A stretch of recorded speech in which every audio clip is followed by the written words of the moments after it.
No.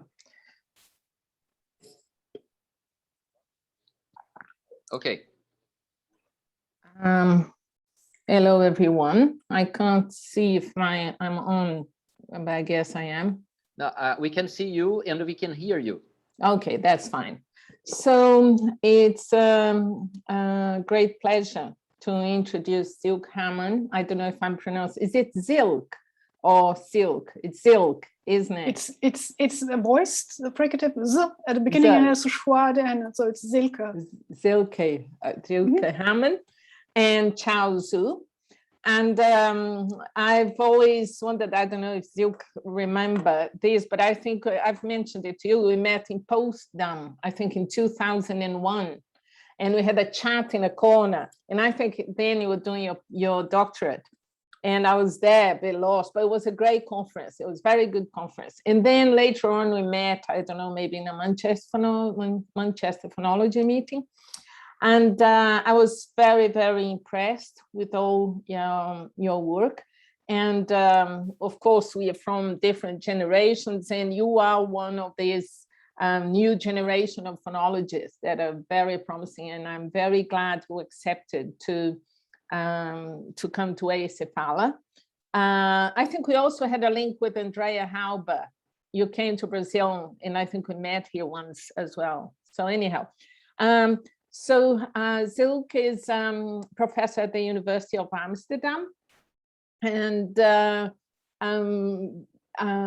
she's been working more recently with phonological modeling and including orthography to this model. And these follows up from previous models, but it's part of what she's been doing in this BiPhon model. And in one of the, maybe 2 years ago, Manchester Phonology Seminar meeting, I introduced Chao Zhou to Silke and other people there. And he started going to Amsterdam, if I understand it correctly. And to my understanding, you, Silke, supervised Chao. But officially, it was Matheus Freitas, and it's part of the game. But you have a very strong influence on his work. And it was excellent because I think he took a pathway that was very promising. And Chao Zhou was then, when we met, a PhD student at the University of Lisbon.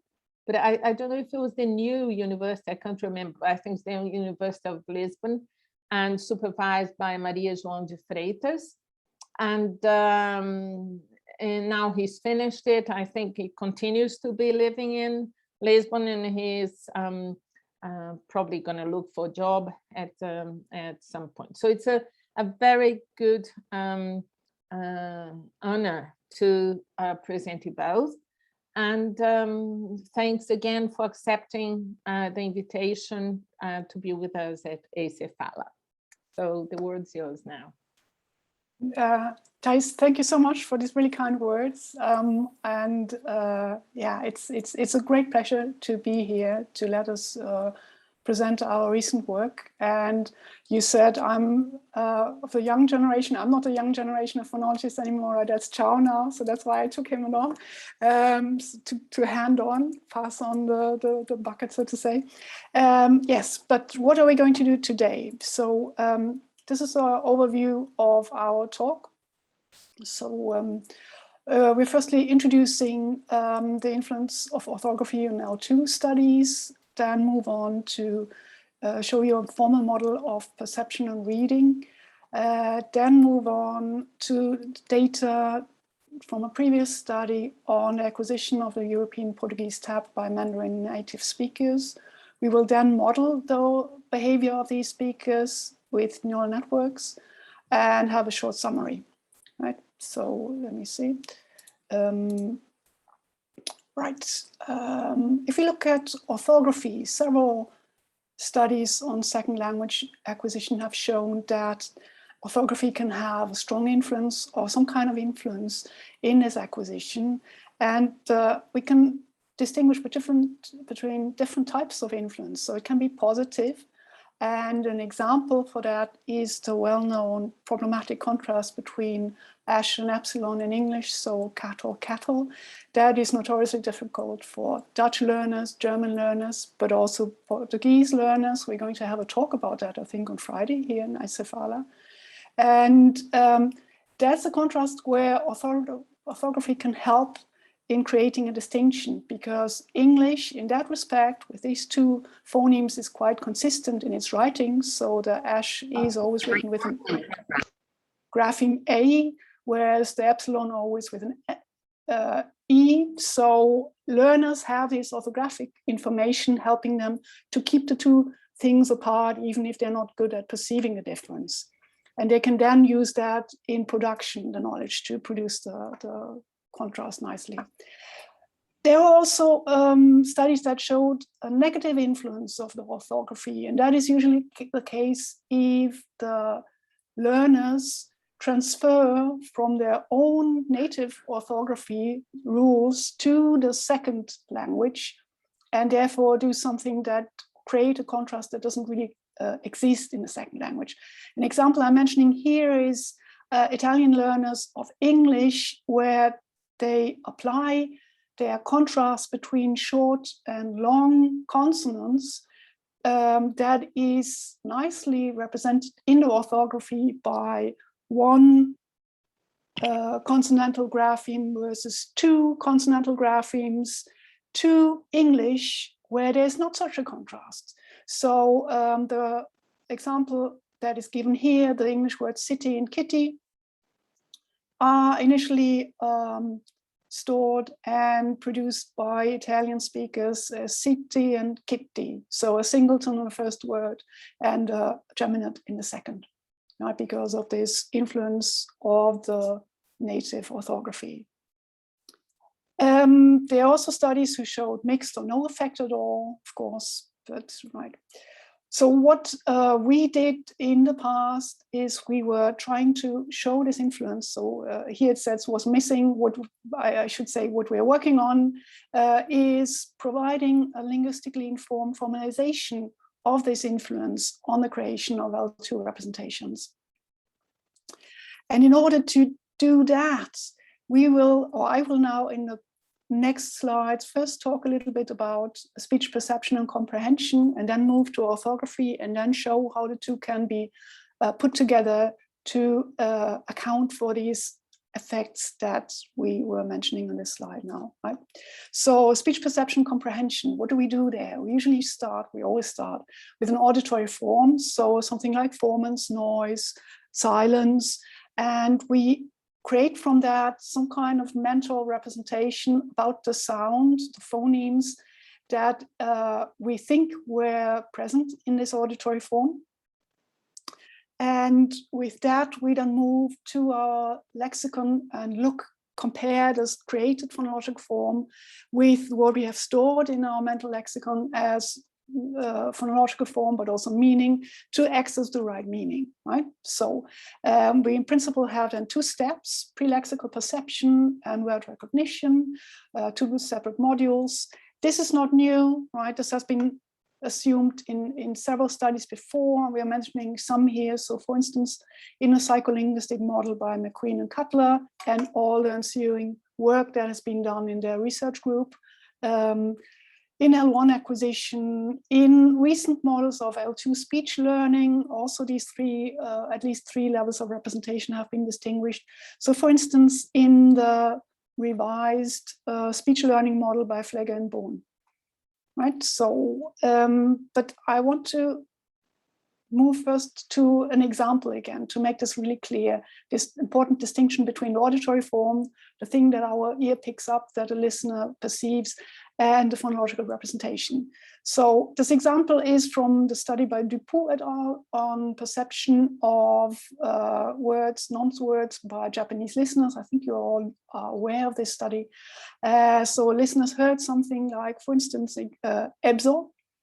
And I put now in square brackets the auditory form. I give it in IPA symbols, as is often done the case, but you need to keep in mind this is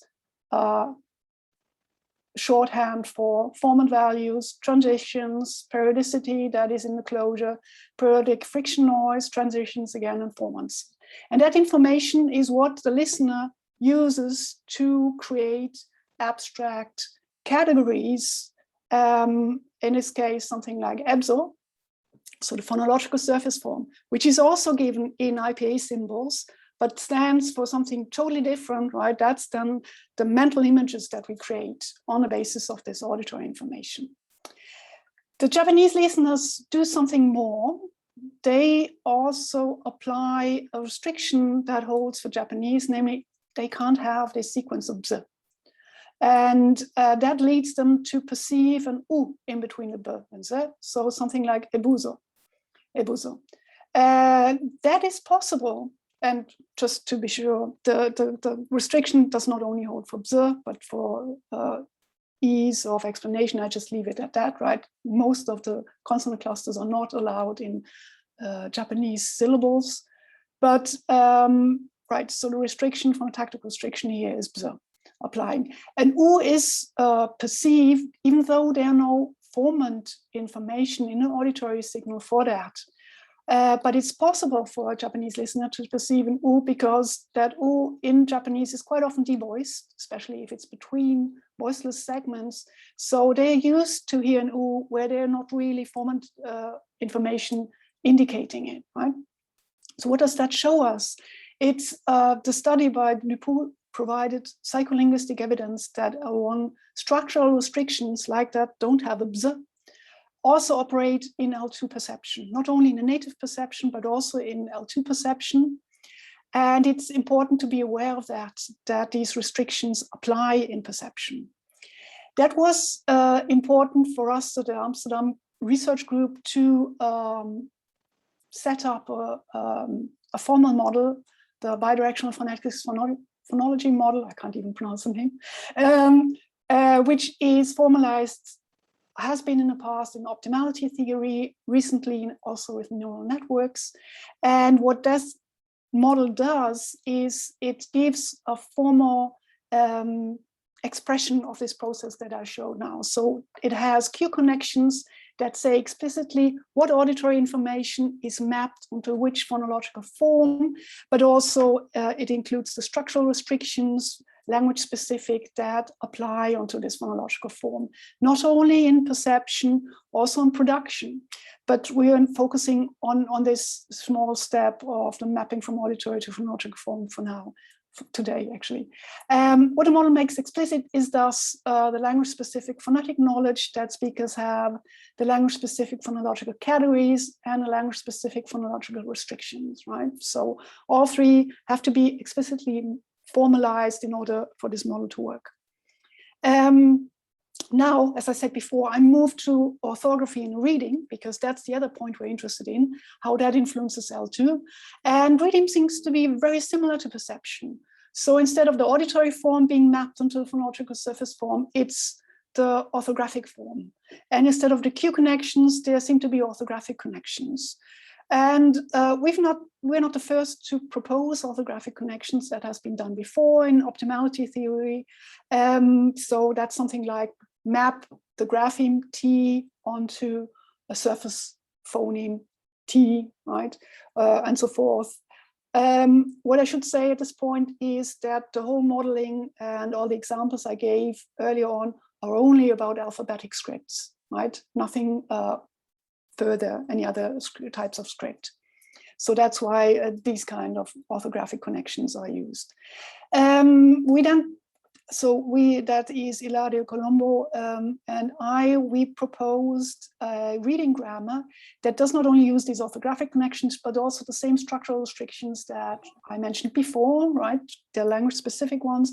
And I give an example for that. So remember the two words I illustrated before, city and kitty. And in Italian, the phonotactic restriction comes in that the stressed syllable should be heavy by Moraic in Italian. So the Italian listener and reader will not construct something like this form, but something like city with a slightly lengthened vowel to have a heavy stressed syllable.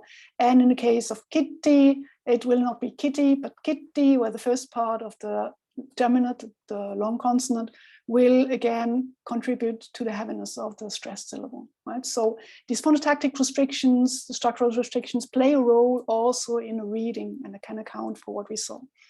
Okay, let's move on. And now I have to click here to move on. These two forms, auditory form and orthographic form, then can both be mapped into a phonologic form. They can compete with each other, and we'll see more on that. I just want to shortly say something about the OT formalization that we used before, what the advantages and disadvantages of that are. So in OT, these representations that we see here can be directly transferred. So for instance, in an OT tableau, you can have both auditory form and orthographic form as input at the same time. So that's nice. And then different types of phonological forms as output candidates that have to be evaluated.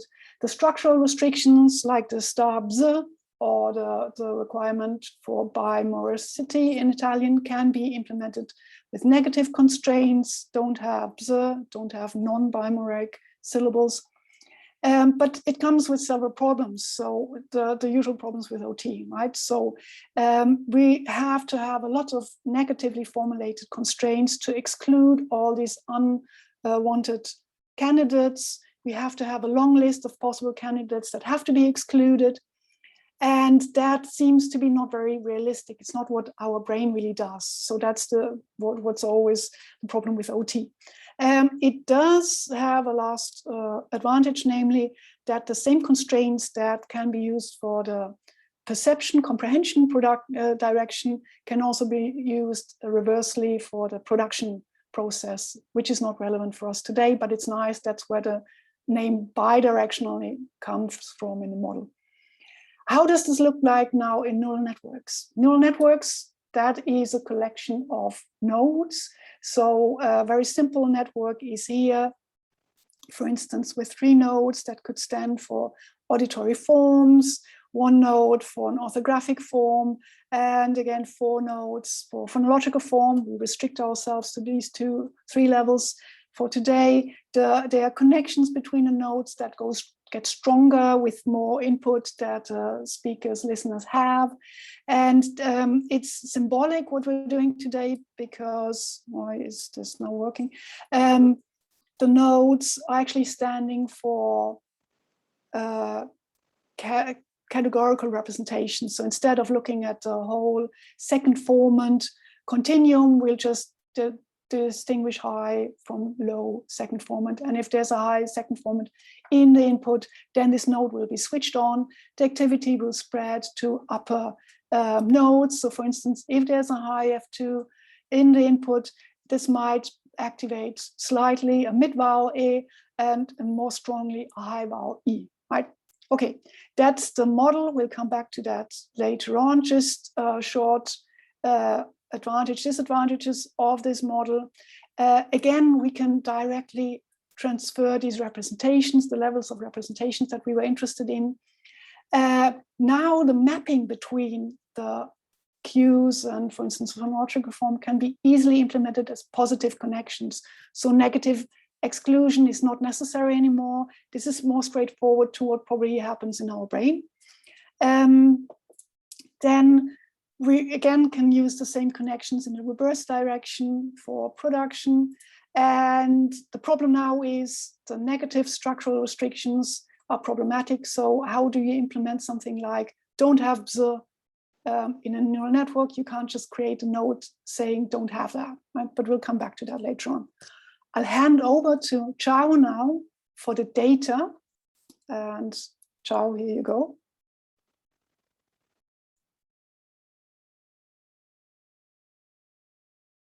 Thanks. Thank you very much. And thanks everyone for having us today. Now I will talk about the data part. The data that we'll be looking at today come from the acquisition of the European Portuguese liquid consonant by Mandarin native speakers.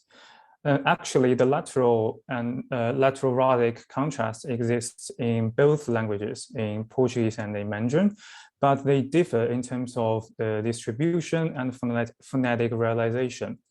In particular, in Portuguese, European Portuguese, the lateral is a light L in onset position and is velarized in coda position, becoming a dark L. But in Mandarin, the L is always a light L and it only occurs in syllable onset. Well, for the rhotic, the Portuguese one is a tap, basically, and it can occur in either onset and coda. The Mandarin rhotic does not differ too much with respect to its distribution from the Portuguese rhotic, but phonetically, it most frequently is realized as a proximant and the onset sometimes as a post-alveolar fricative. Yeah. So previous studies have shown that there are complex prosodic facts in the Portuguese accent, in the Chinese accented Portuguese. Basically, in the onset position, the Chinese learners do not have any difficulty with the lateral. They are always correct. But in coda position, they vocalize it as a word. And for the tap, when they cannot produce the target tap, they replace it only with the lateral in onset. But in coda position, they employ both segmental replacement as well as structural modifications. The segments that they may run to are lateral, they are Mandarin coronal stops, the voiceless stop, and the aspirated stops. And they also used the Mandarin rhotic. And regarding the structural modifications, they can either delete the Portuguese tap in coda or insert a schwa, creating an onset.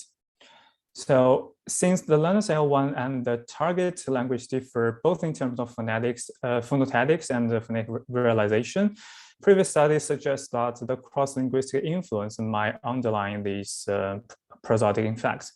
So we conducted an experiment to test it. This is Zhou and Hamann 2020. If the cross-linguistic influence, or namely the L1 transfer, is indeed responsible for the observed L2 prosodic effects, we would expect to attest comparable patterns with naive Mandarin listeners. Naive Mandarin speakers do not have any knowledge of Portuguese yet. So following the full transfer hypothesis, they can only rely on their L1 phonology to parse the Portuguese input. So testing how Mandarin naive listeners categorize the Portuguese liquids tells us how the Mandarin phonology categorized the Portuguese input. Yeah, so 19 Mandarin naive listeners participate in a delayed imitation task in which they hear a set of Portuguese-like words, and this words contain the Portuguese liquids either in onset or coda position. For example, let's only focus on the tap here. In the onset position, they may hear a word like barafa, and in coda position, they may hear words similar to tarba. And we hypothesize that if they rely on their L1 phonology to parse the Portuguese input, we will observe the similar prosodic effect. So in the first half of the experiment, they only hear the auditory form of the Portuguese-like words.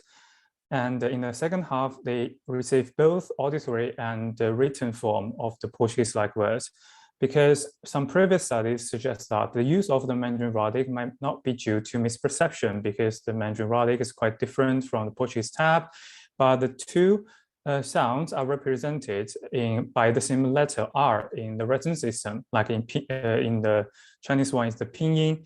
So in this case, we wanted to test it whether the use of the Mandarin rhotic is indeed due to orthography. That's why we created this experimental condition. And the naive listeners' responses were transcribed by 3 trained phoneticians in Prague. And now let's look at the results. Yes, thanks. So let me remind you that the results showing that we can see from the screen actually represents the individual differences, which means each bar here shows the responses of a particular participant. So we have 19 bars here. As we can see, when they only hear the tap in onset position, most of our participants mainly categorize a lateral, which is marked in blue, while some others also map the tap onto a stop category, namely the participant 3, the participant 14, 15, 16. The stop responses are marked in yellowish bars. This might be due to how they weight the cues in the auditory information. If they prefer the phoneme information more, they might categorize a lateral, but if they like or if they pay more attention or more give more importance to the closure cue in the tab, they might categorize as stop.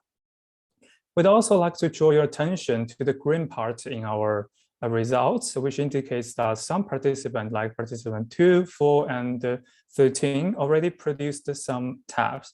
These might be some exceptional learners with very good domain general auditory processing capacity, and they might have picked up the acoustic difference between the lateral and the tab in our task, like the lateral is longer and the tab is shorter, the duration differences.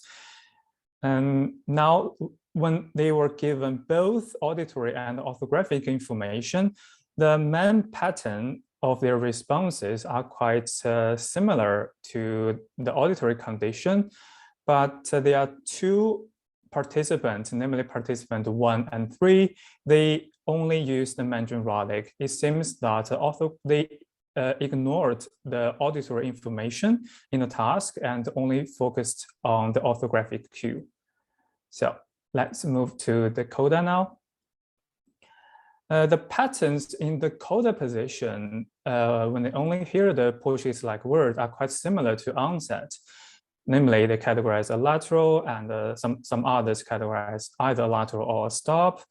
But what makes this coda position different from the onset position is that our listeners or our participants actually insert a schwa. As you can see, there are two kinds of colors of the blue bars, which represents the lateral responses, as well as for the stop responses. And sometimes they deleted the coda tab as marked in pink.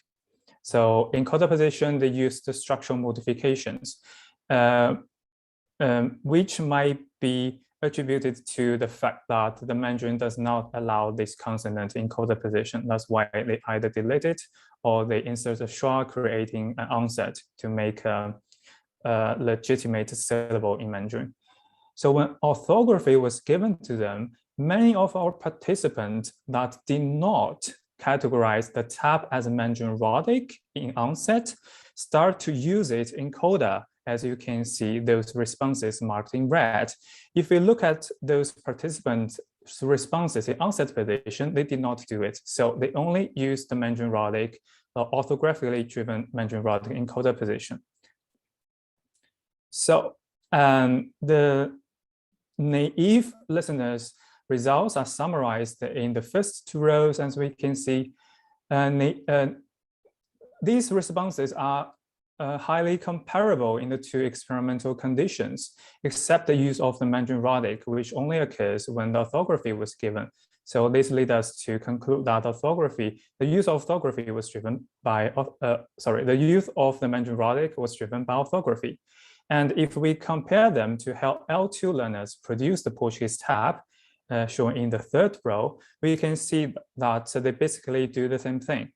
This evidence that the L2 presiding factor indeed related to cross-linguistic influence. But what captures our special attention is the fact that both groups only use the orthographically driven Mandarin Rhotic in coda position, but not in onset. And this is the focus of our today's talk. Before moving on, we'd like to remind you that the naive listeners and L2 learners have different perception grammars. For the naive group, they were still exploring the Portuguese categories. Only some of them sometimes produce a Portuguese tab, but they do not have a category for that sound yet. Well, for the L2 learners, the tab category is already has been created because they produce the tab. Okay, although not 100% correctly, but the tab was produced in onset and coda in a consistent manner. So the L2 learners do have the tap category already in the phonology. Now, Silke will show you how we formalize this prosodic conditioned or L2 orthographic effect in the BiPhon neural networks. Thanks. Thanks, Chao. So back to me and to the neural network. You saw this network before, and that is our starting network. We'll focus here on the input of the European Portuguese tap only, right? So that's all we're interested in. We'll simplify slightly. We will not look at coronal stops as output. But what's important to know now, this is the network, so the perception grammar, as Chao said, of a naive listener. So this is what a Mandarin listener does, who does not really have experience with European Portuguese yet. This Mandarin listener has several phonological surface form nodes that are relevant for us, namely the lateral and the Mandarin retroflex rhotic. Both are given either in coda, or onset position. So the dot stands for the syllable position, and they are linked to auditory information and orthographic information, which I'm going to describe now in detail. So we said before that the lateral is maybe cued. No, we didn't really say that before. I'm saying it now. That the lateral is cued by high third formant values during the liquid. And these high third formant values, they're typical for European Portuguese tap, but also for the Mandarin L, and therefore responsible for the fact that the naive listeners usually perceive that sound as a Mandarin L. So that explains why this node is strongly connected to a lateral, but we also see already it's only strongly connected to the lateral and onset position and not coda position, because that is something that Chao said before. The lateral does not exist in Mandarin in coda position. So weak, almost non-existent connection to coda position. That is our way here of implementing a phonotactic restriction that there is no coda L in Mandarin, right? We have another cue node that is high third formant in a transition. That is only present if there's a vowel following that allows this transition. So if the European Portuguese tap occurs in onset position, both of these nodes will be switched on. We also included one node with auditory information for the Mandarin rhotic, although that will not be input to our networks, just for completeness sake, to show that this has also cues, of course, in Mandarin, namely the opposite in third formant values, low inherent values. And then there is this auditory, no, not auditory, the orthographic node of the grapheme R. And as Mandarin, as we heard before, Mandarin speakers are familiar with this romanizing orthography from Pinyin, which they use when they start off writing to learning to read and write, right? So this is really important. It's not arbitrary to them. They are all used to the alphabetic R, the Roman R, to represent their Mandarin retroflex, either in coda position or onset position. So that's the network for naive listeners. Now we'll see what happens if they perceive in onset position a European Portuguese tap. So as I said before, the tap is cued by this intrinsic high third formant, and because it's an onset position, also by this transition. Both activates strongly the surface node L in onset position. So that's what the naive listener will give as output. That's what we saw in our experimental results. What happens if orthography is also playing a role? This other node is switched on at the same time, and activity spreads from there too. That only leads to slight activation of the retroflex nodes. That has to do with the fact that there are negative connections within the surface form. So ideally, only one, that enhances the fact that only few surface forms will really be activated. In this case, the L is still extremely strongly activated, and the other two activations are sort of neglectable, right? What happens now if we move on to coda position? And again, first auditory input, and now we only have the activation of the high third formant, right? Because that's a coda, tap, the transition node is not activated anymore, but that's still pretty strong. So it gives strong enough activation of the onset lateral, nothing else is activated. Again, clear case of what the naive listeners will do. And now we'll have orthographic information again coming in by switching on this orthographic node.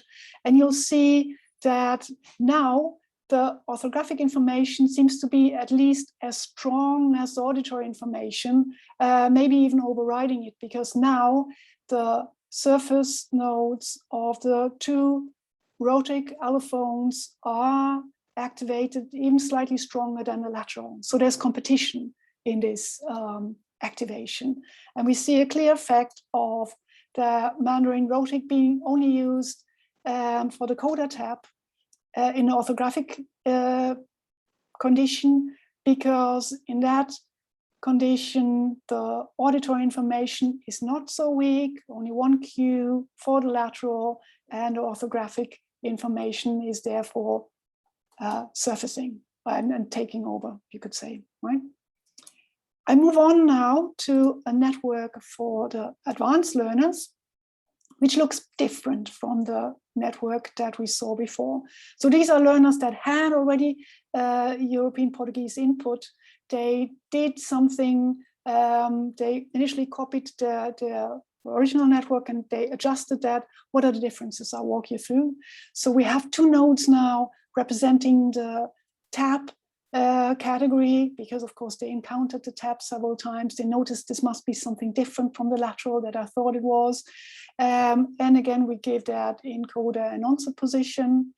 This is connected to the high third formant that was used before, and also slightly already to the grapheme R, because the learners encountered that that grapheme actually stands for the European Portuguese tap.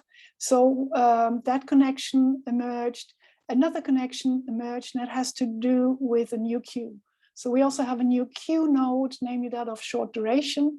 That is necessary for the learners to distinguish the lateral from the tap, right? Because just the high third formant is not sufficient. They notice that there's a durational difference between the lateral and the tap.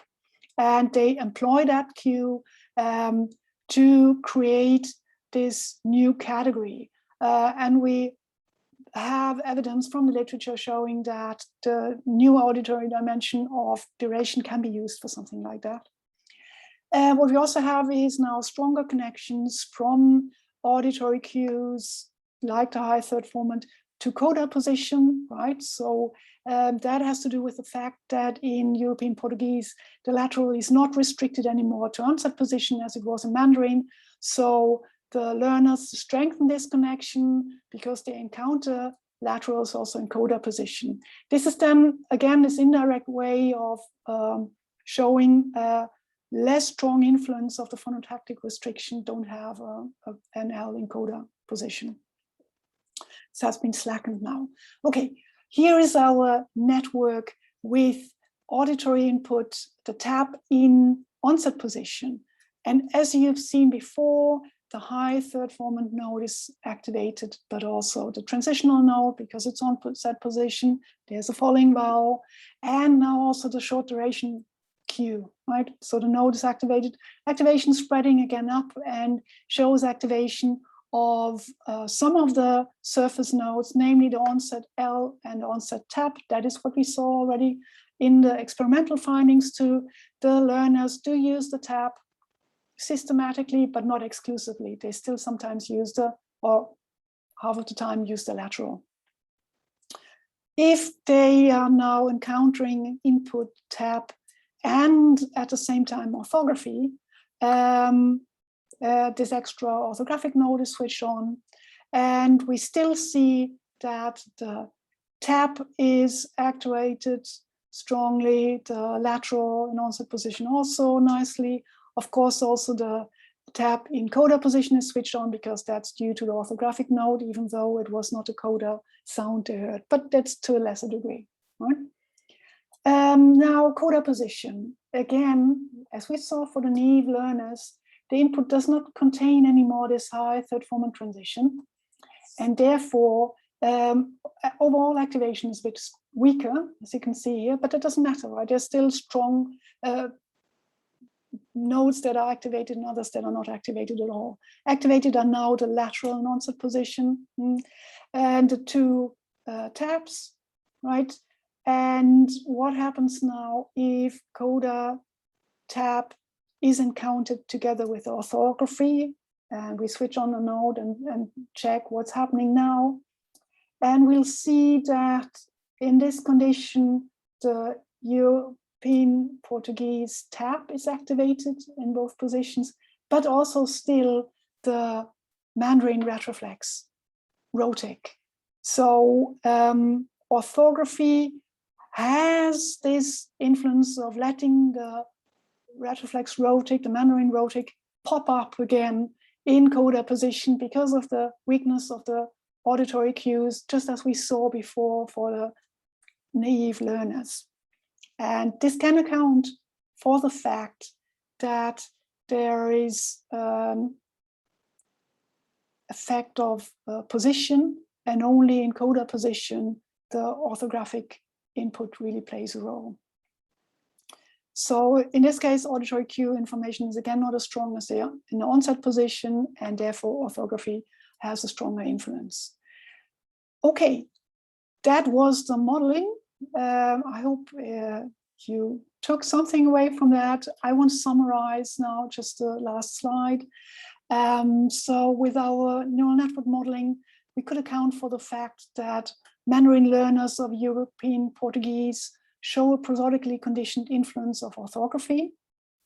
And in order to be able to show that, we made several assumptions in our modeling.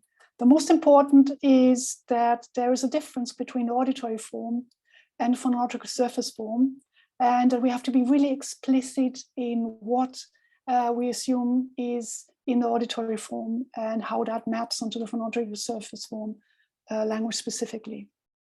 We also made this assumption that the initial stage of L2 learning is a copy of the L1 grammar, so full transfer hypothesis, and that the structural restrictions play a role in multimodal L2 speech, right? So we saw our phonotactic restriction of lateral not occurring in coda position in Mandarin playing a role in our observation of the data.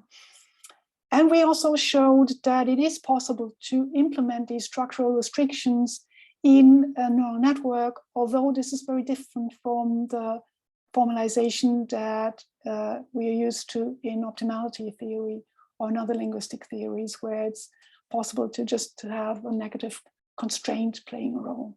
But we think this, what we see here, the way the structural restriction is playing a role is more similar to how it really works in our brain, and that this generalization of a negative constraint is a bit less natural. Okay, that's it. Thank you very much for listening.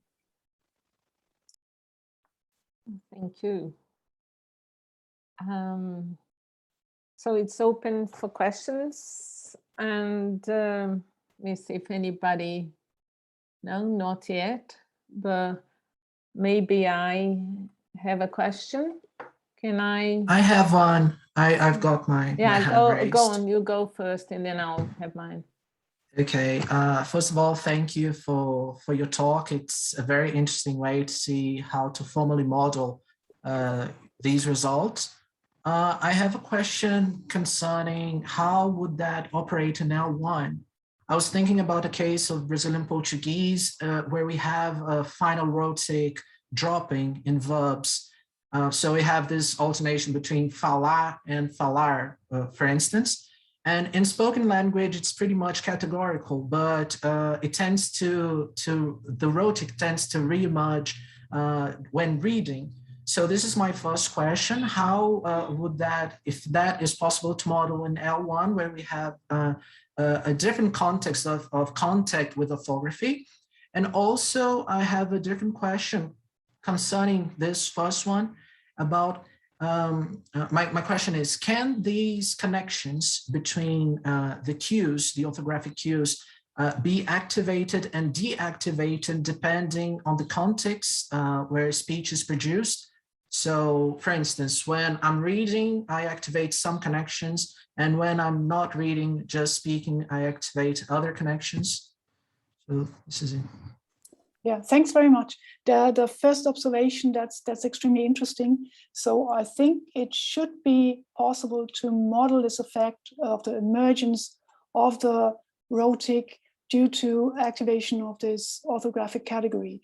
But then we would have to think first of how to model the phonological dropping of the rhotic first, right? So this, I don't have a answer right away to that. Chao, I'm looking at you. But I think the fact that sometimes the rhotic is produced when people are reading might be really due to the fact that the orthographic mode is then activated and sort of overriding the phonological process, I assume. Right, and then now I forgot what was the second part of your question. I'm sorry. If the connections are dynamic, if they can be deactivated depending on the context where speech is produced. Right. Yeah, we were looking now only at this mapping from input onto surface form. So in that case, we were looking at either the condition where there's only auditory input, or there's auditory and written input. So I would say if you're just looking at writing, then you would only activate, writing, not writing, reading, because that's the mapping of input to the surface form. If you're only looking at reading, you would only activate the orthographic nodes, and you would not have them activated if you're not having this visual input in written form. So in that respect, you can switch them off. But of course, we also have a orthographic form stored in our lexicon, right? We know for each word how that's written. So there's an indirect influence of orthography, maybe also sometimes going on from the lexicon. If we activate phonological form from the lexicon, from the meaning, we might have indirect influences of orthography due to this storage of the form. And that makes modeling a bit more complicated. We just show now this first little step in perceiving and reading. We are working on more elaborate model with also underlying forms and maybe also underlying written forms. Okay, thank you. That's fantastic. Thank you. Right. Anybody else? If not, I'll have my question. Yes, I'll go on then. You have a question? Yes, Go on, Rafael. Okay, so danke schön, Silke. I'm here. And so I think your model is very, very, very clever, yeah, and it's very simple too, yeah. But something that I don't understand, why are you mixing coda and onset in the note? So both nodes, when people know that there's a coda onset, yeah, and in particular there was a slide that you showed where the orthographic formation is present, then both the coda and the onset activate at the same level. How can that be? People know that's onset or coda. Right. That, I think, has to do with the fact that our orthographic model is extremely simple, right? We only have this one grapheme that is switched on or off. There is no orthographic information that might be followed by another grapheme or an empty space indicating maybe coda position or a vowel grapheme that may indicate onset position. But And they see the whole word when they are. yes, they see the word. exactly. They Not see the the single whole letter. word, but we're not including the whole word in our modeling yet. We've only have this one grapheme switched on and off, and that's exactly a good point. Yeah, and Chao wants to add to that. Yeah, go ahead. Okay. Yeah, I just want to add one comment on this question. Even they see the whole word, that they have a cue about the position, onset and coda position from the written form, they may still confuse the onset and coda position in the phonological level because there is phonetic restrictions there. For example, when they hear a tap, they purely auditory information cannot tell them it's an onset of coda, and the auditory form tell them it's an onset of coda. But since there is a restriction, like the Mandarin requires you to not have that kind of coda, the L1 influence, they might still activate both surface form. So when even they have the cue from the orthography, they can still hear like some illusionary vowel, right? So that's why maybe these two surface nodes are activated together. Yeah. Okay, thanks. But we definitely Anybody have to else? enlarge. I'm sorry, just one more step. We should enlarge our orthographic modeling, right? It should not just be one node. Of course, there should be a bit more. Anybody else? Okay, now I think my question is a bit to do with Matheus, but maybe I didn't understand if it's just the way you put in your picture, if the auditory form is at the same level as the orthographic form. And one thing that I've been concerned with L2 is that sometimes you know the phonological form, or you know, because you learned it, you know the audible thing, and you can infer the orthographic form. So I think maybe it's not at the same level, it's a bit more complicated. So there's one point I'd like to hear about. Yeah. The other thing is I really liked in the data all the 19 participants and how they varied. And if we look at Labov, when he talked about this in the last chapter in the social factors, his principles of social factors, he mentions about individuals because, of course, his model was for society. But he mentions individuals. And from that, there were lots of people who investigated individual behavior. And it's very good to see how your participants vary a lot. How does it fit in the network, the neural network model? Do they vary? Is it dynamic? Everyone has their own network? Is there a general grammatical network? Don't ask more because, I'm sorry, Yeah, because we have to, it's too much information. Yeah, go on I think then. Chao will be able to answer the second question. I'll go back to the first point, because I think this is actually really strongly correlated to Matheus' question, or my answer to that.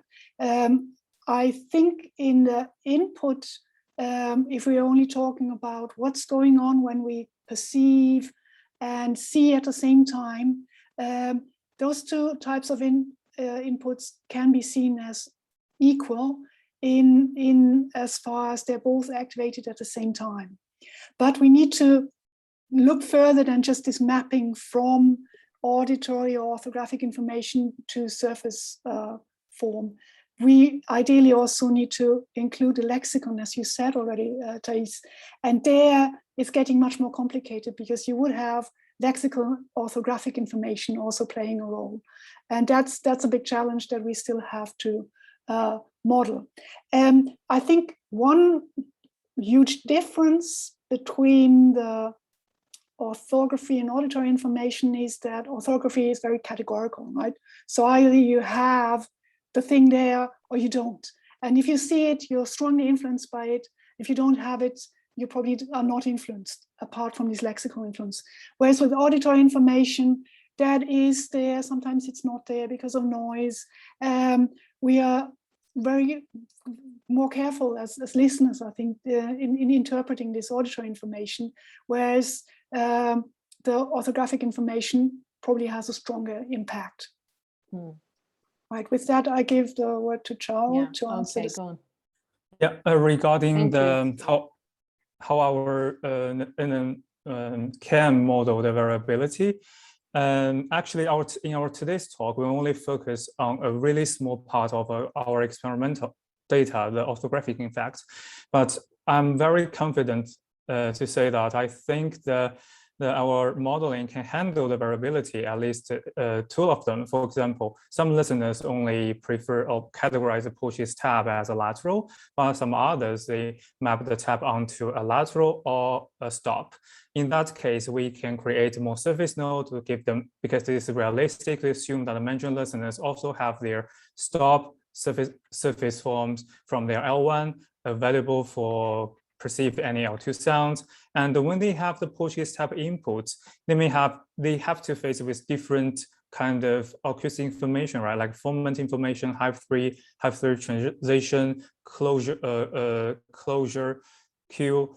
And some listeners, I think that's they differ. Some listeners, they might have a stronger connection between the formant cue and the lateral, but some other listeners might have a stronger connection between the closure cue and the stop category.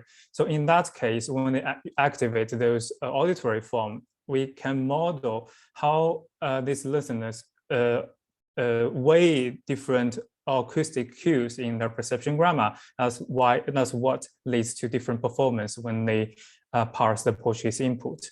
And another type of variability is about whether they use the structural modification, because some listeners, they use more in parentheses than others. And we can also model that because the connection, the phonetic restriction that's implemented in the model can be gradual in neural network. That's a huge step from traditional OT literature to the neural network, right? We can have listeners to have a weight like 1, while others have only 0.3. In that case, those with stronger connections will show more, will in many times they'll have higher frequency to use the empathetic vowel. So yes, I think that's the way to do it. Yeah. And so we have an we have also an explanation to justify this option, because these listeners also have these participants or L1 Mandarin learners of Portuguese, they also have English as their L2. So if they have more advanced level of L2, they may lower their phonetic restriction to be more open to the new sounds and to know that, okay, if we have to learn a new language, maybe that language can allow a new consonant in coda. But for those with lower L2 proficiency, their L1 phonetic restriction might be stronger. Yeah, thanks. No, yeah, it's good, and it goes. Well, thank you both for your answers. One thing that I think you can account for in this, it's very good model, although I can see it's being developed and you still have lots of things to do. I like the idea of the lexicon there, because I think we know words together, like the sounds and the meaning. And usually you can track things either by the sound or the meaning anyway. But a thing you can account for is the individual differences and throughout a lifespan, which is in L2, you only move forward. If you try to put back your accent as an earlier, like a beginner, you don't. You put an accent, you don't, your body, your thing doesn't go back. So it's quite good, very promising. And I was very happy to have you both here. Eleonora, do you have a question by any chance? Yeah, so I'll pass on the word to Eleonora. Thank you both. All right, I do. It occurred to me when Chao was talking about second and third language, that one of the effects of the second language, the interaction between the second and third language, is for the second language sometimes have an influence that even goes beyond that of the first language. Do you envision some kind of modeling for this kind of struggle between the two foreign languages? Right. Yes, this is a very good question. Not only is there an influence between the second and the third language in both directions, there's also influence of second on the first language, right? There's evidence that there's phonetic effects that our second and third languages do influence our native language. And in order to account for that, we would have to say, and we were discussing this already, that, I mean, it's still the same network, right? And we still have the same brain. We're not copying the brain, but it's the same network. And some connections will be used for both languages or for 3 languages. And of course, that influences the other languages at the same time. So that can be easily accounted for in such a neural network model. But then there must be something else, like an extra language node that tells the brain, this is now Portuguese, this is now English, and so forth. And I'm not aware of any work that has been done on that, really showing that something like that happens. But yeah, we are continuing our search on what's the best modeling. Thank you. Very good. Any more questions? I have a short question, but if anybody has a question, I can pass my turn. No, go on. You go on. Okay, so it's just a quick question. Is your model deterministic or stochastic? Can you predict those different proportions of response that the subjects do? Yeah, that's a very good question. Actually, in principle, both is possible, right? So it can be stochastic, that it says sort of the answers are 30% category A and 60% or 70% category B, or it can be deterministic, that the highest activated node is the winner and is always taking over. Both is possible. We were now modeling. Do have a different proportions, no, in response. The participants, they do have different proportions. Yeah. So the thing is, we were now trying in this talk to give one model fitting the overall participant behavior, but we had already said that the participants behave very differently from each other, and ideally we need to model them separately, right, to really show this speaker is doing only rhotic, this speaker has both, and then it's probably a stochastic interpretation of the network necessary, because we have speakers. We had speakers that had part lateral and part tap responses, or such instances. Right? So one great thing that you could do, if you can individualize the fitting of the model to the individual participants, and then do a longitudinal study, because people will acquire a language, for example, and you can see how it's changed in time and how the connections will change for that specific. This would be great. Yes. Yeah. Indeed. Thanks very much. Very good. We're running out of time, aren't we, Henny? Thais, so yes, we are already over time. We should maybe now stop, but I was letting the discussion go on because it was, I could notice that people were really asking interesting questions. But we can stop now. We can. Yeah, we continue later on. Silke and here. Chao, thank you. Thank you so much also for the really interesting questions. Thank you very much, Silke, and thank you very much, Chao Zhou. Chao Zhou, one question. Your native language is Mandarin or Cantonese? Mandarin. Thank you. Just for curiosity, because you said that you are from close to Shanghai, right? Yes. Okay.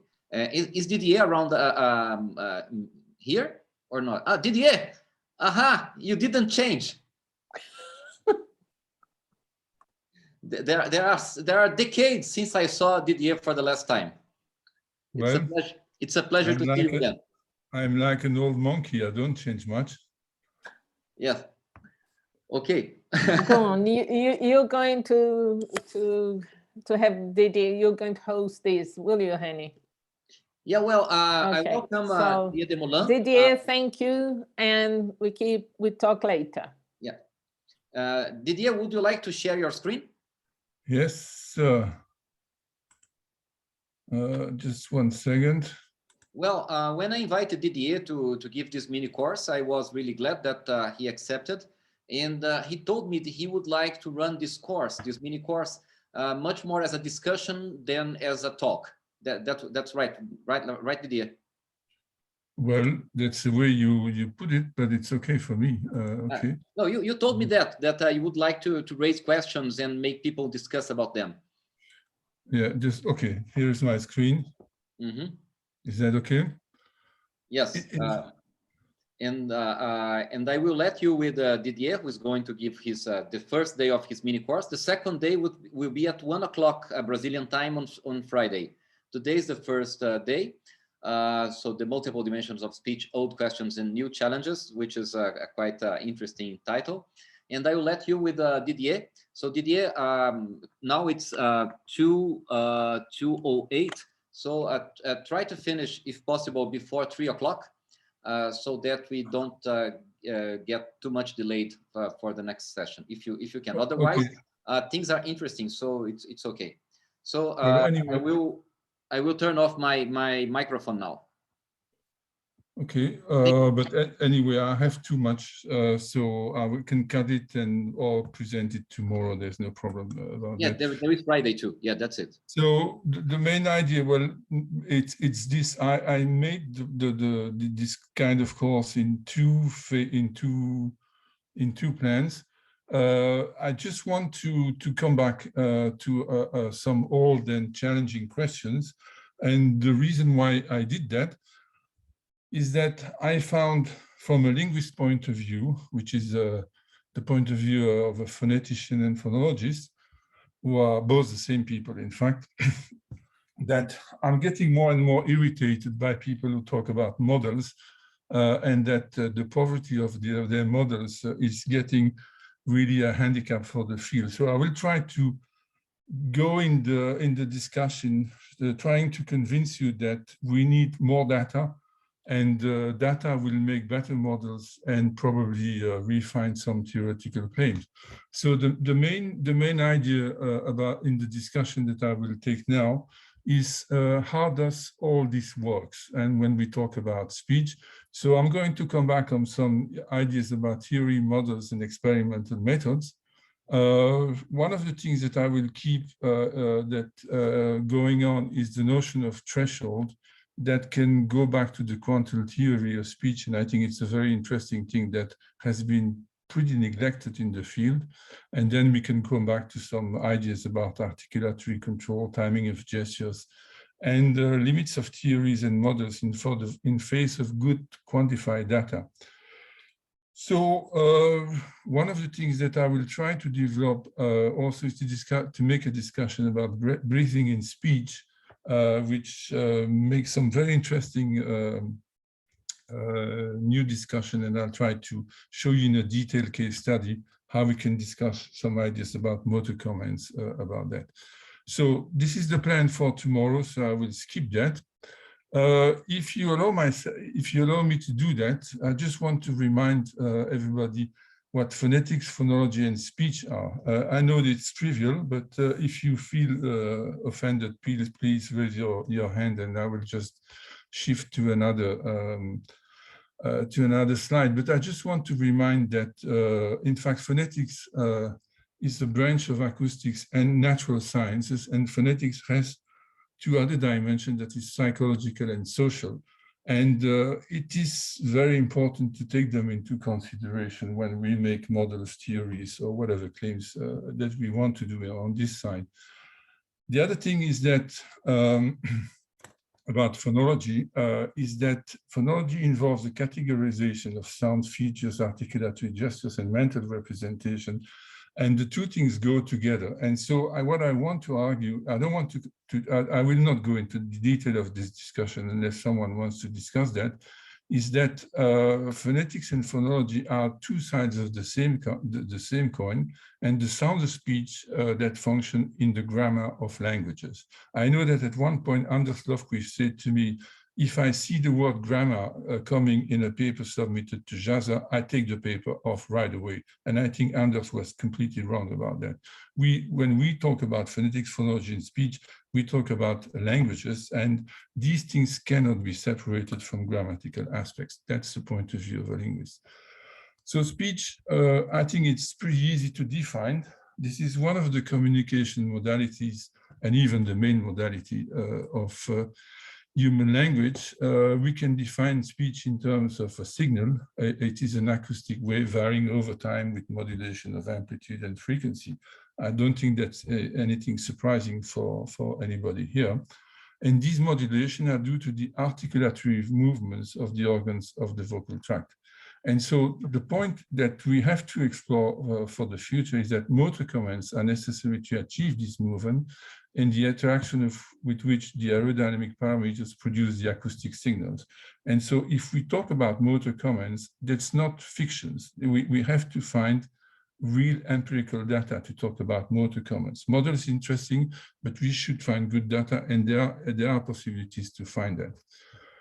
So 2 other goals, but I'm going to skip that very quickly to keep on time and to fulfill what Hani has asked me to do, is that basically what we have to do when we study languages or human speech, we have to describe sounds and we have to compare them from one language to the other. And the goal is to explain what is common between them. It's trivial, but it's very less and less done. And I think it's a bit of a pity. So we have to go back to these fundamental issues. And the discussion about universals, I don't want to come back in the scholastic definition of universals that generativists use. I think there's a more, maybe trivial, but reasonable definition of universals that was proposed by Jean-Marie Humbert and John Haller some time ago, and then since we will distribute the presentation, you can look at that or criticize that later, but that's not the main point of the discussion. So 2 points that I want, I have been a bit too ambitious in the initial phase, so I'm going to go quickly on that and to stick on data very quickly. There are several things that we must explain. For example, if we have Hawaiian that has 12 phonemes, and we have, for example, with 141 phonemes, we must assess and explain this diversity, and we must explain the complexity observed.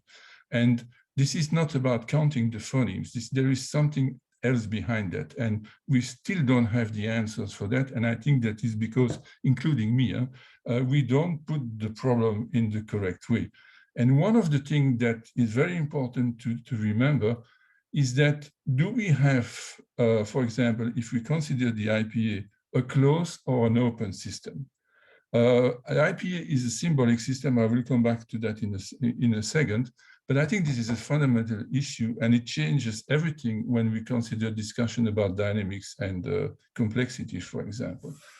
The point of view that I will adopt is that phonetic and phonological systems are dynamic and self-organized, and that language belongs by nature to the class of open system, which has an essential property of increasing the complexity of their organization. There's a wonderful book written recently by Stuart Kaufman, who discussed this issue in detail and with great clarity. It is this book, Beyond Physics, that I recommend to everybody to look at.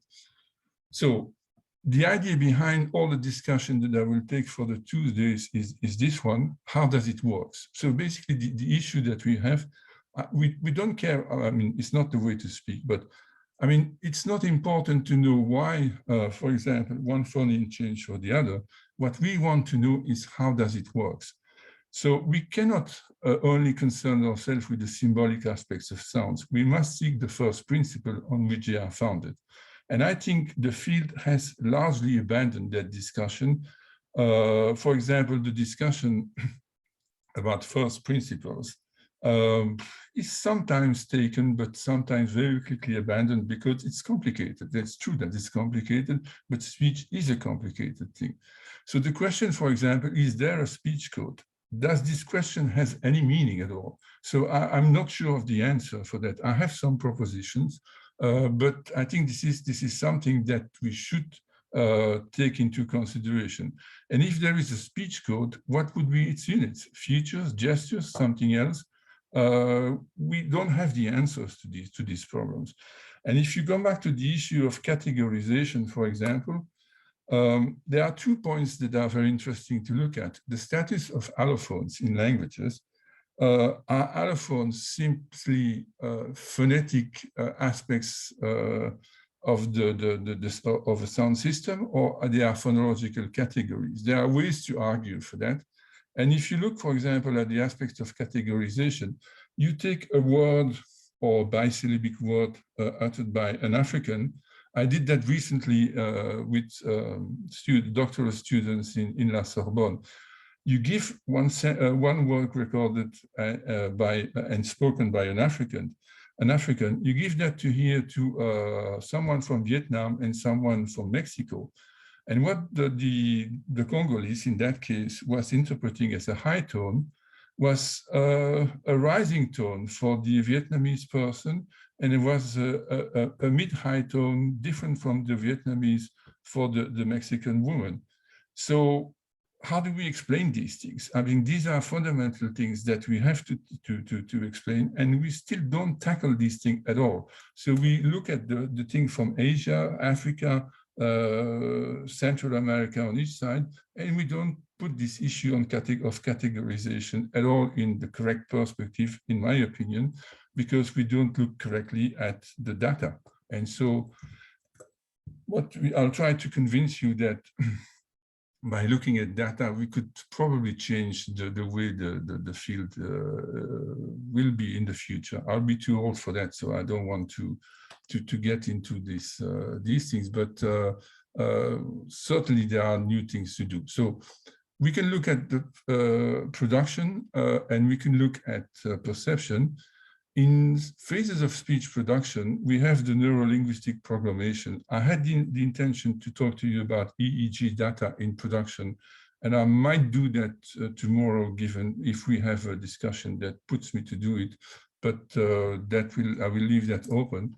We have neuromuscular aspects, we have articulatory aspects, aerodynamic and acoustics, and basically we have 4 subsystems at work: the respiratory system, the larynx, velopharyngeal nasal, and pharyngeal oral. And we will see that it makes sense in a second. And we have, again, for perception, the two are linked, of course, phases of speech perception that have different aspects. And we have subsystems, outer ear, middle ear, inner ear, and auditive nerve, and the central auditive pathways. I will virtually not talk about that, but I could get into that. So the first point that I want to illustrate, if we talk about theory, models, data, and experimental methods, we have some old things and we have some tools available to us. And I think that certainly from the point of view, I don't want to vex any engineer or any physicist, but certainly from the point of view of linguists, it's underused, and we have a lot of tools that we should use more systematically. So here are a number of points that I want to illustrate right now. For example, the good old nomograms of Gunnar Fant that has been replicated in various work by Shinji Maeda, Jacqueline Vessière, or here in the collective work called Calliope in France in 1989.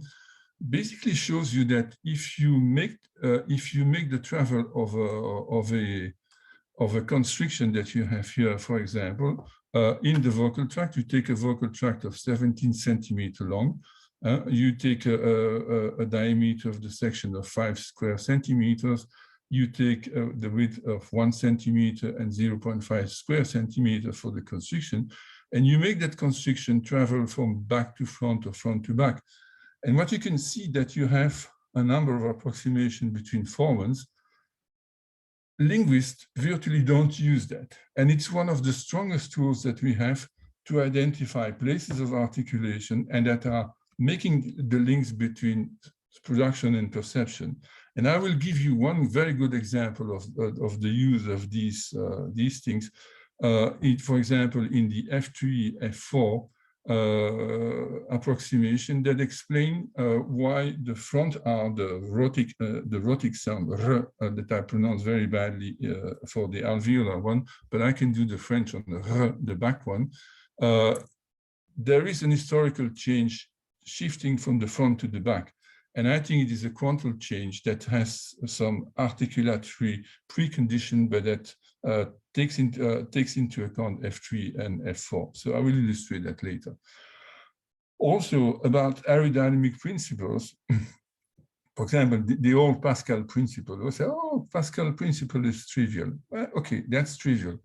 But what is it good for us? For example, we have a lot of difficulties to get good quantified data to work in our field, because we cannot put needles, we cannot do invasive measurements for good reason, and I will not discuss that at all, of course.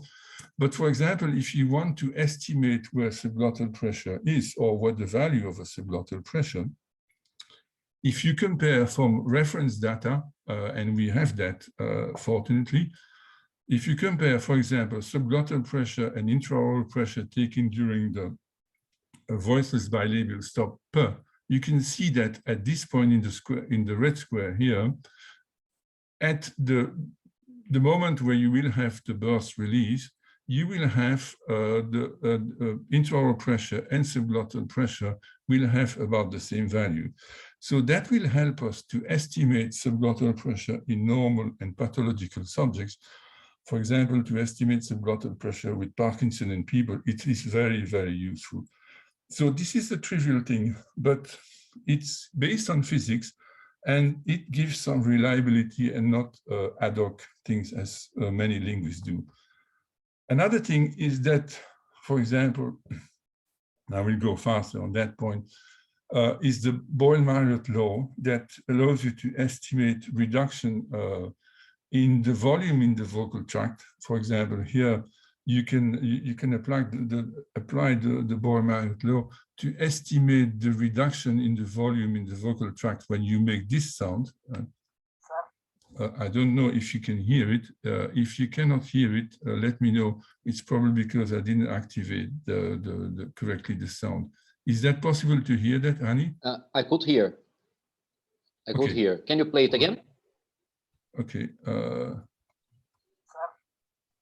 Yeah. Okay.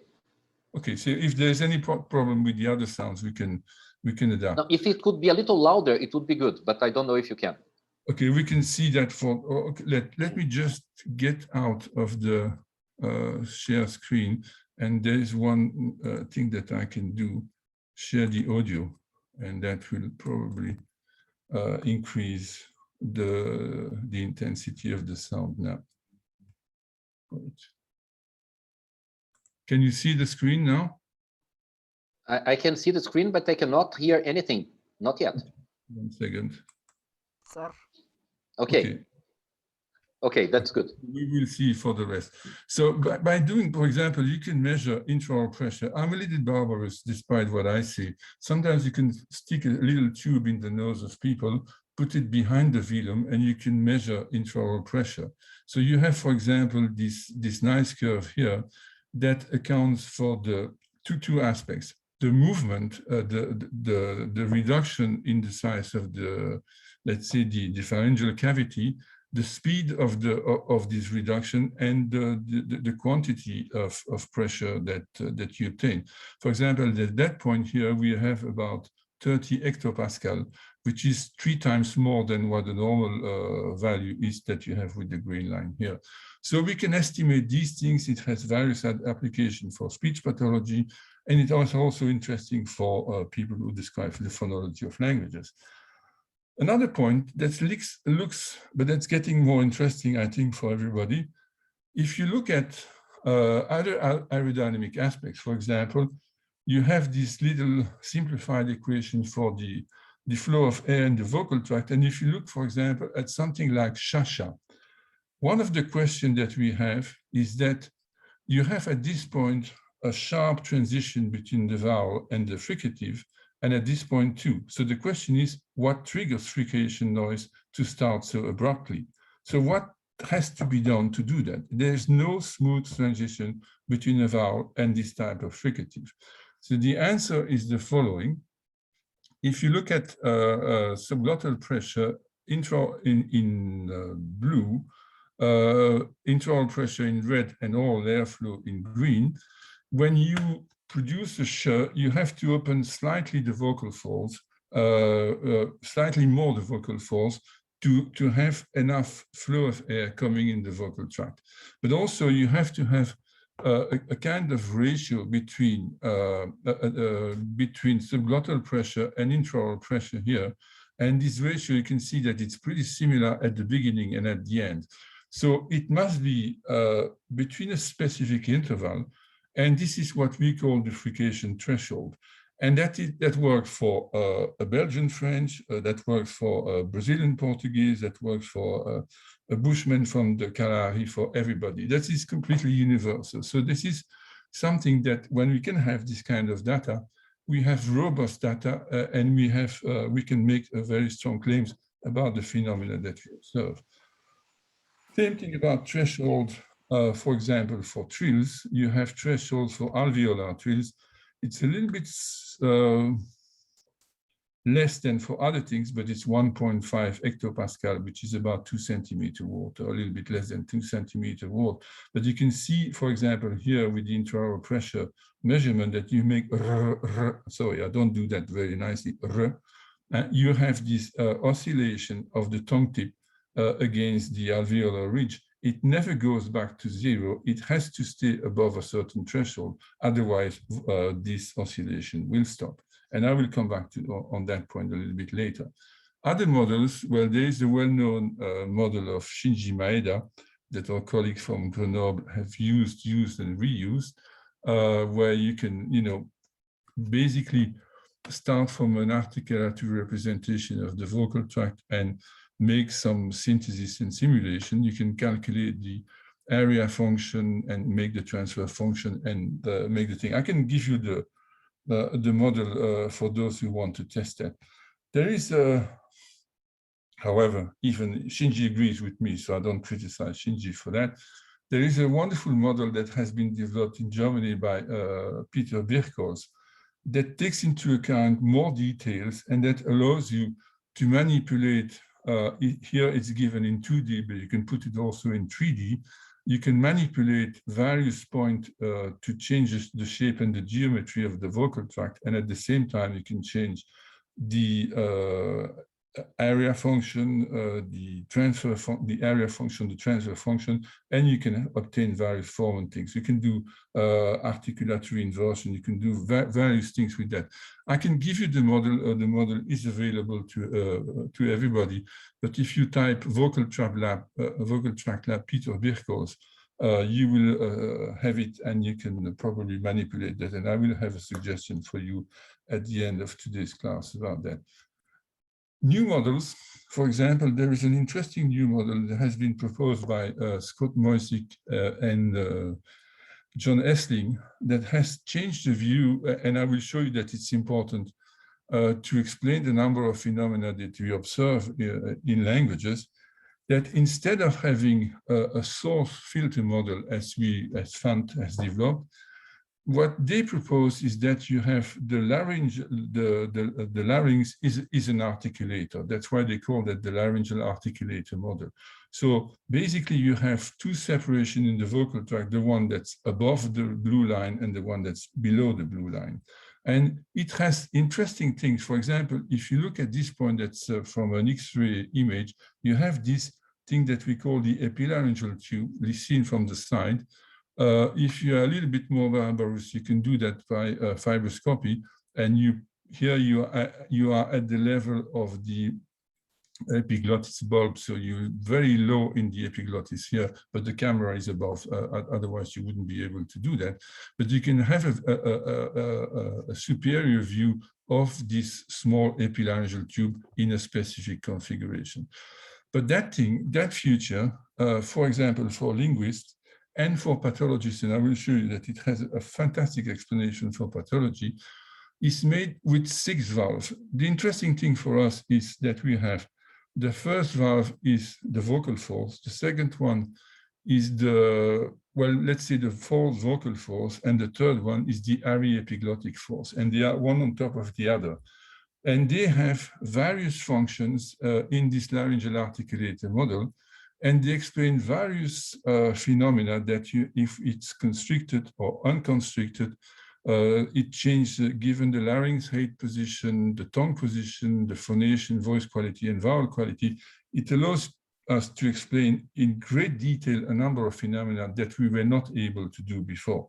So that is one of the points, that if we have good data, we can make better models. And I don't, even if I gave the impression that I was against model, it's not at all the case, of course, but we need very good data to make better models. And then the more data we have, the more refined the models will become and will be. So experimental methods. So let me show you very quickly an old thing that I really like, because there is something a little bit cruel for the contemporary phonologists about that. This is a portable chemograph that I've been restoring in the last time. So basically what you have here is a writing pen that scratches a small piece of paper, and you have here what we call the Mary drum. That is a small little drum like this one, where you have here a tube that comes, and you have the old, here it was something coming from a rabbit, if I remember well, that you were sticking on top of that, and that was recording the oscillations that you were giving in that tube by speaking in the tube. So that was done a long time ago, a century and a half ago. The first work was done around Marais, who was a very famous French physiologist, who was in touch with Abbé Rousselot, and that's where Rousselot took contact with him, and he wanted to have this thing to study speech. So what Marais did, he basically said, I have no time to take care about speech, which is a very complicated thing, but here is Rosa Pelli, who is a medical doctor that works with me, and he will help you to do that. So Rosa Pelli and a French linguist called Havet, they developed the ancestor of the laryngograph, a lip movement sensor, and something to measure nasal pressure. These little glass olives were put at the entrance of the nose and not in the nose, of course. So here you have a lip movement sensor developed by Rosa Pelli and Marais, and that is giving really interesting traces. So here is the Rosa Pelli's experimental setup for Avet's first attempt at recordings. So what you have here, they were recording nasal pressure, laryngeal vibration, and lip movement. And look at what it gives here. This is absolutely fantastic. You can take this as something recent. It has been taken in the 19th century. So if you take this particular point here, 1, 2, 3, in the first one here, you have APA, where you have nasal pressure, laryngeal vibration, and lip movement. So lip are closed when you make p, lip vibrate when you make the vowel, and there is no nasal pressure. If you look at B, you have a laryngeal vibration, and if you look at M, you have, in addition of laryngeal vibration, you have a nasal pressure that is spreading out of the nose, sorry. And this is extremely interesting because they have combined other things with, you can see the combination that you have here. It's a little bit cruel for people doing articulatory phonology because we haven't done so much better a century and a half after.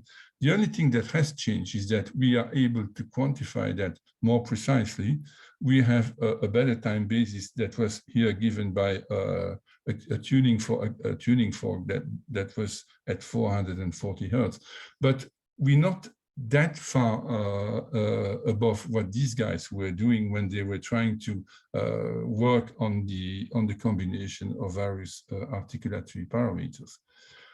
One of the most fantastic, but I will go quickly on that because time is going, is a document that I got from Anthony Trail of someone who was a phonoaudiologist, logopedist, we say in Belgium, and well, it changes from one country to the other, of someone who was working with Zulu people and who has studied the release, the dental click that is here given by the vertical line has a normal key release and then k and then kr.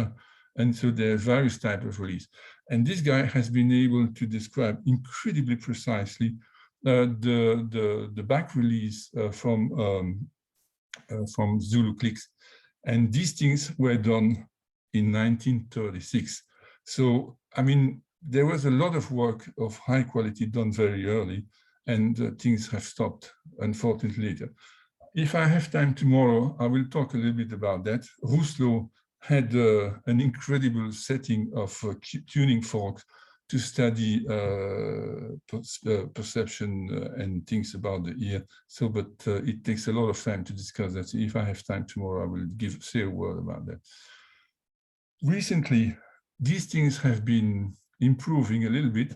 And for example, we have now discovered something that is very interesting. This is an example taken from Frisian, which is one of these crazy languages spoken in the northwest of the Netherlands.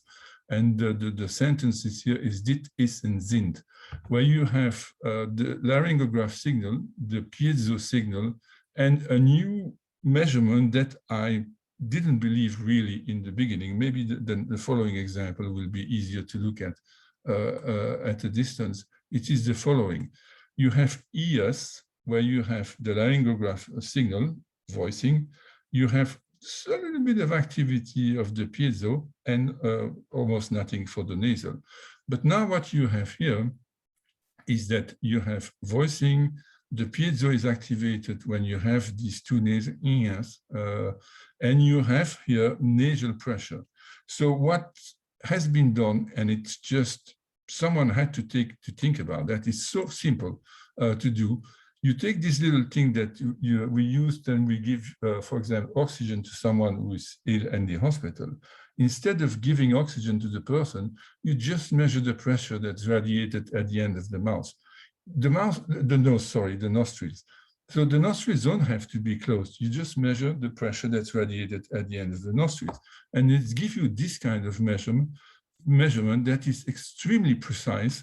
The only default of that thing is that we have to decide that these things are in arbitrary measures, because I think it's probably impossible to find another way of giving a value to these phenomena. But certainly it shows you that the two vowels of this diphthong here are completely nasalized, and that for the frication, it gets to 0, which is what is expected. One thing that we have now, thanks to Bernard Teston, is that we have an electronic version of the chemograph, because the famous EVA machine is a machine that has been developed around the laboratory in Aix, because Mario Rossi said one day to Bernard Teston, I want you to make an electronic version of the chemograph. And Teston said, okay, he was a very good engineer, and he did that. So, for example, the precision of the measurements that you have for pressure is 1 millibar, which is big for a physicist, but for a speech scientist, this is extremely precise. And for example, here you have someone who utters the sentence, en attendant le banquet, il se penche sur le commandant. And the two peaks that you have here is someone banging the back of the guy who's speaking, not too strongly, because otherwise the needle would go out of the throat. But you can see that it's very sensitive to various types of movement, which is one of the concerns that we have. So one of the things that we have to develop if we want to study respiration, as I will speak a little bit later, is that instead of doing that where you have to put a needle in the last ring of the trachea, we can develop plethysmograph. This is the old Berkeley plethysmograph, and I can make a subtitle to that, how to get rid of your PhD advisor, put him in a plethysmograph, and if you're not happy about him, you just close and it's done. But okay, it's a bad joke. It's a good idea. We went along very well all our life, the two of us, so there's no problem. But the interesting thing is that if you look at that thing, that is extremely precise, the blue line here in subglottal pressure, we have identified 13 points of measurements. And these 13 points of measurements, we have them with an old plethysmograph, and it has greatly improved with the new sensors that we have contemporarily. So instead of having, for example, between 2 and 3 here, where you have something about like a square curve, you have a smoothed curve. So these things will allow us to develop a lot of interesting things to study respiration in speech, and that's where, of course, we need engineers and we need physicists to collaborate with speech scientists. So this is the principle of the plethysmograph that I'm trying to build now with a colleague in Paris. Instead of putting the guys in a barrel, we put people seated in the plethysmograph and with central, not central heating, but with, the cooling the air, something to cool the air and to avoid to have too much transpiration in that thing. So this material now is usable in the field, and we can, I will quickly go on that. But it means basically that there is no more limitation about saying we go in the lab, we go in the field, we can go anywhere with good equipment to get correct data. And we can quantify the data correctly, and we can have all the numbers that we want if you want to do statistics or whatever. I mean, there are no more limitations for that. It's just we have to do it, and we don't do it.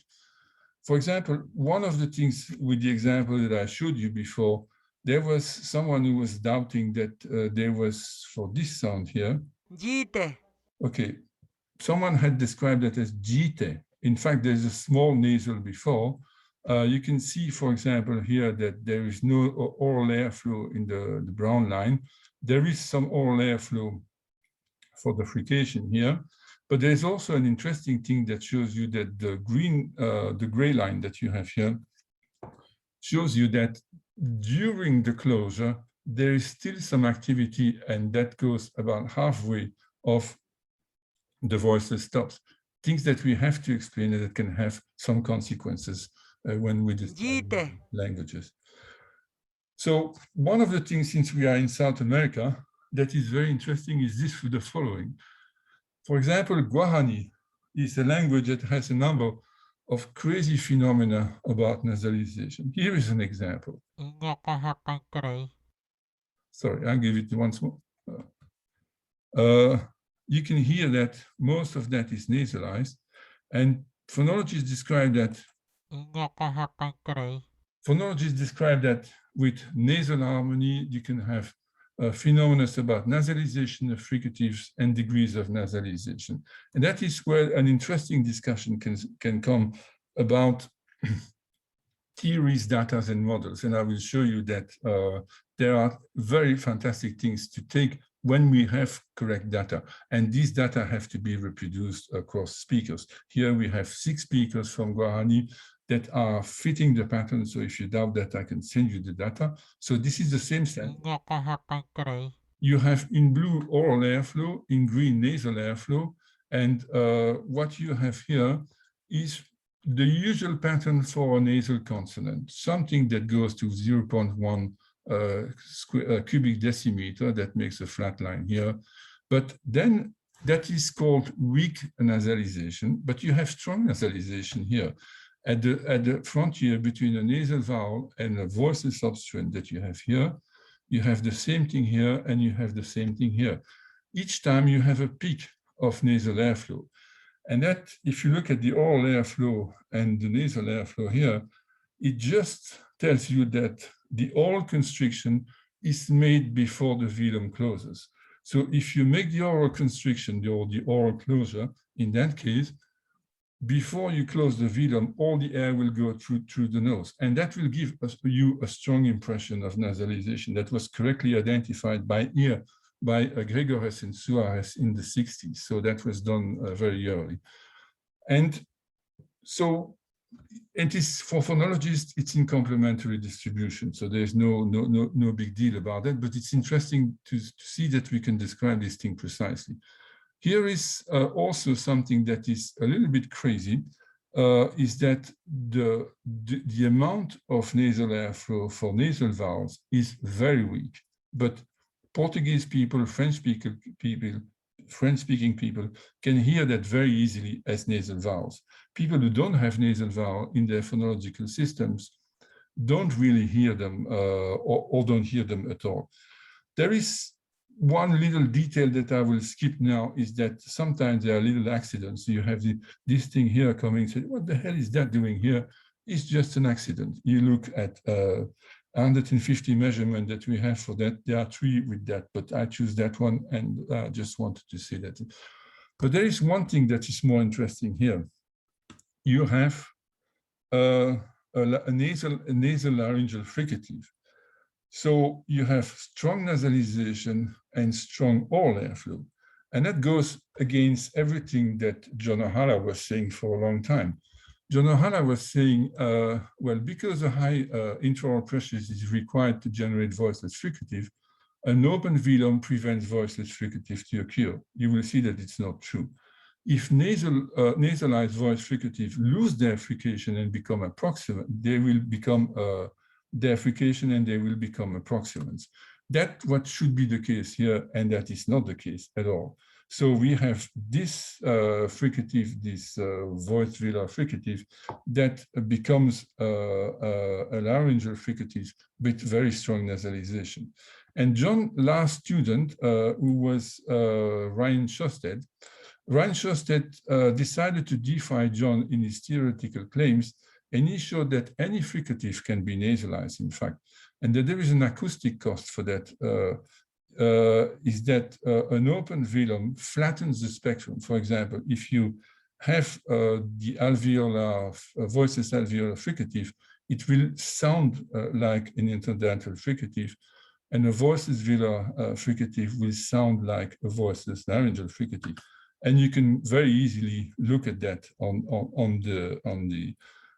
the spectrum of the model that was done by Ryan.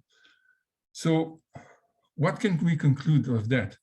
Is that Guarani aerodynamic measurement, they show that voiceless fricative can have a substantial amount of nasal airflow if it doesn't go above a certain threshold. For example, if you look at S here, you have some amount of nasal airflow during the voiceless fricative. If it doesn't go probably about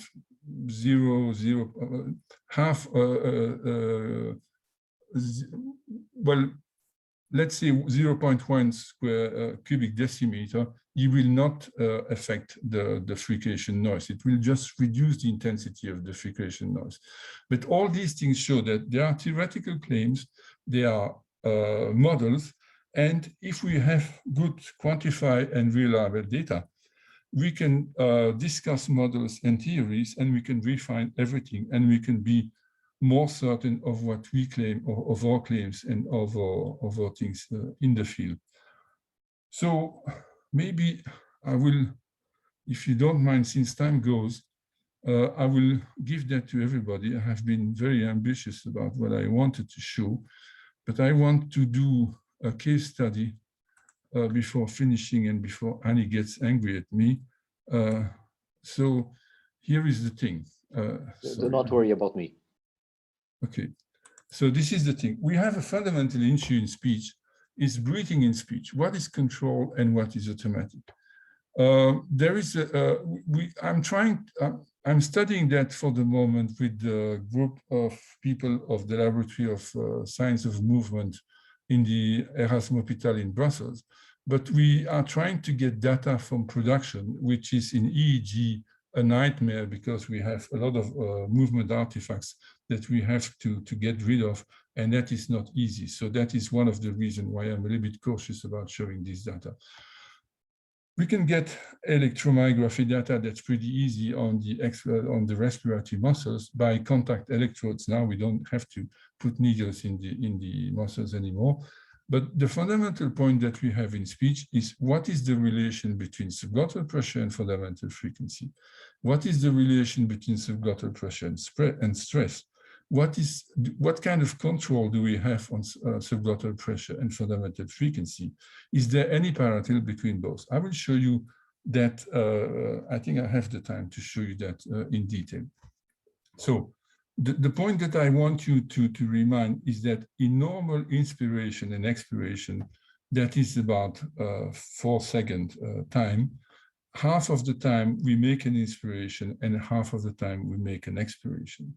There are things to be said about chemical sensors, but I won't go into that now. So the basic point that you have to remember is that normally we have half inspiration and half expiration. For example, when you listen to me, unless I irritate you, maybe your inspiration will go faster, but otherwise it's just half and half.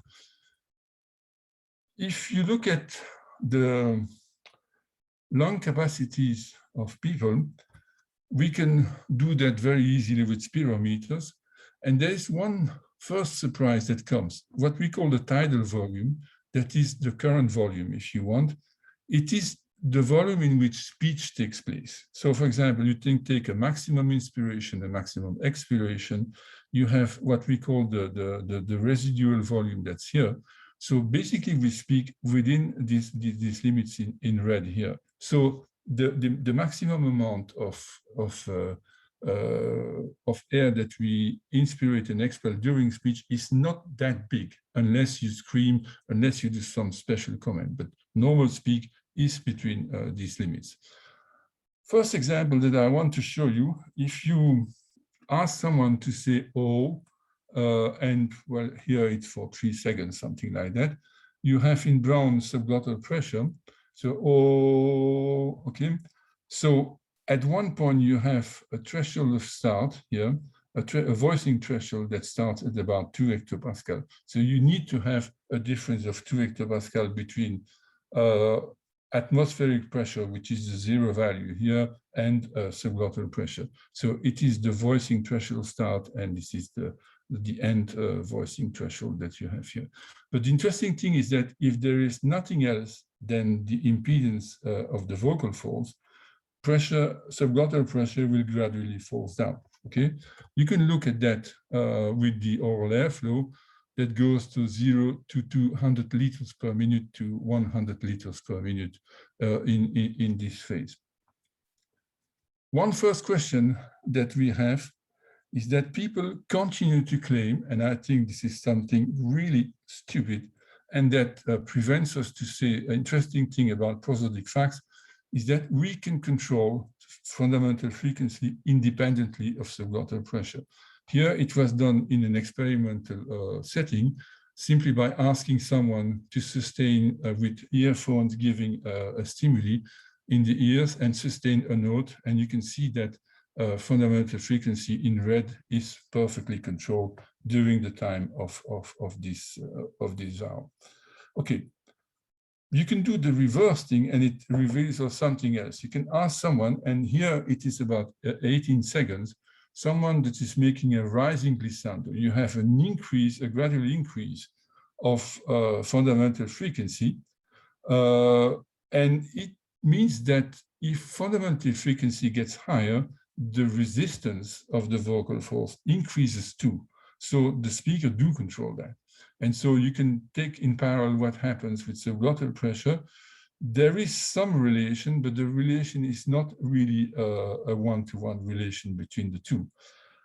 So this is the first point that I wanted to show. And then we will come back to this case study that we will do, and that will eventually allow me to talk about motor comments.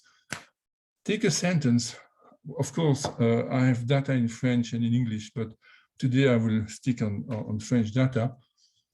To see the reproducibility of these measurements, you have subglottal pressure here, you have oral airflow here, and you have someone who's repeating 3 times the same sentence that has 3 phases. Tu aurais tout intérêt, si tu tiens à conserver son amitié, à lui téléphoner plus souvent. Second repetition. Tu aurais tout intérêt, si tu tiens à conserver son amitié, à lui téléphoner plus souvent.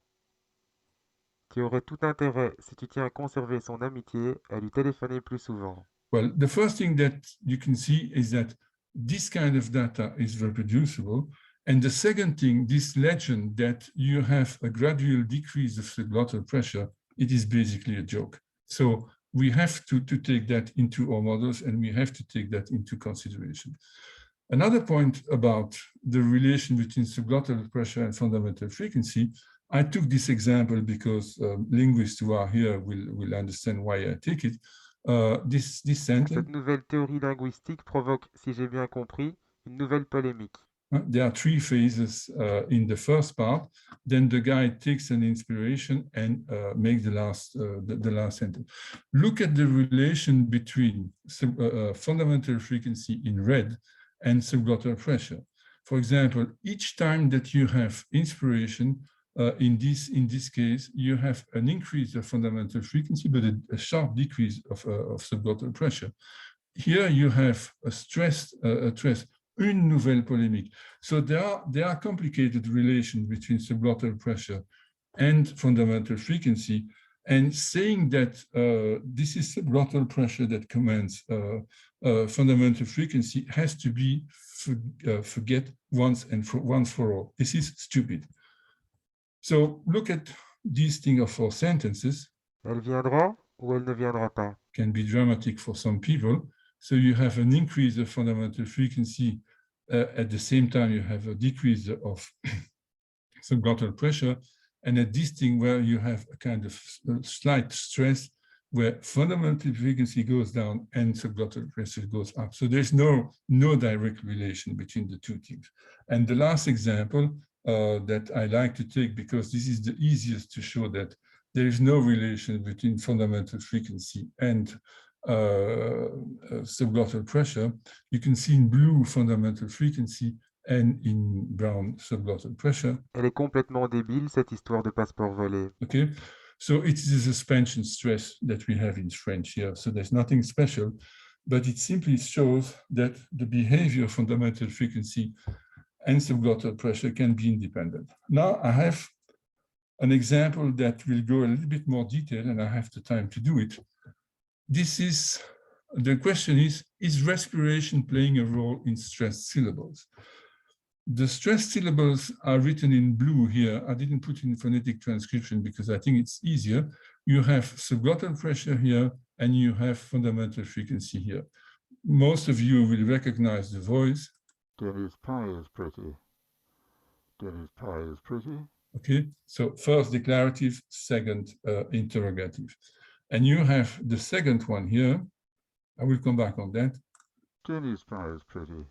Dennis pie is pretty. Okay, so you can see that, well, let's go one by one on the thing that's going to be faster like that. First thing here, with the pi, the stressed pi.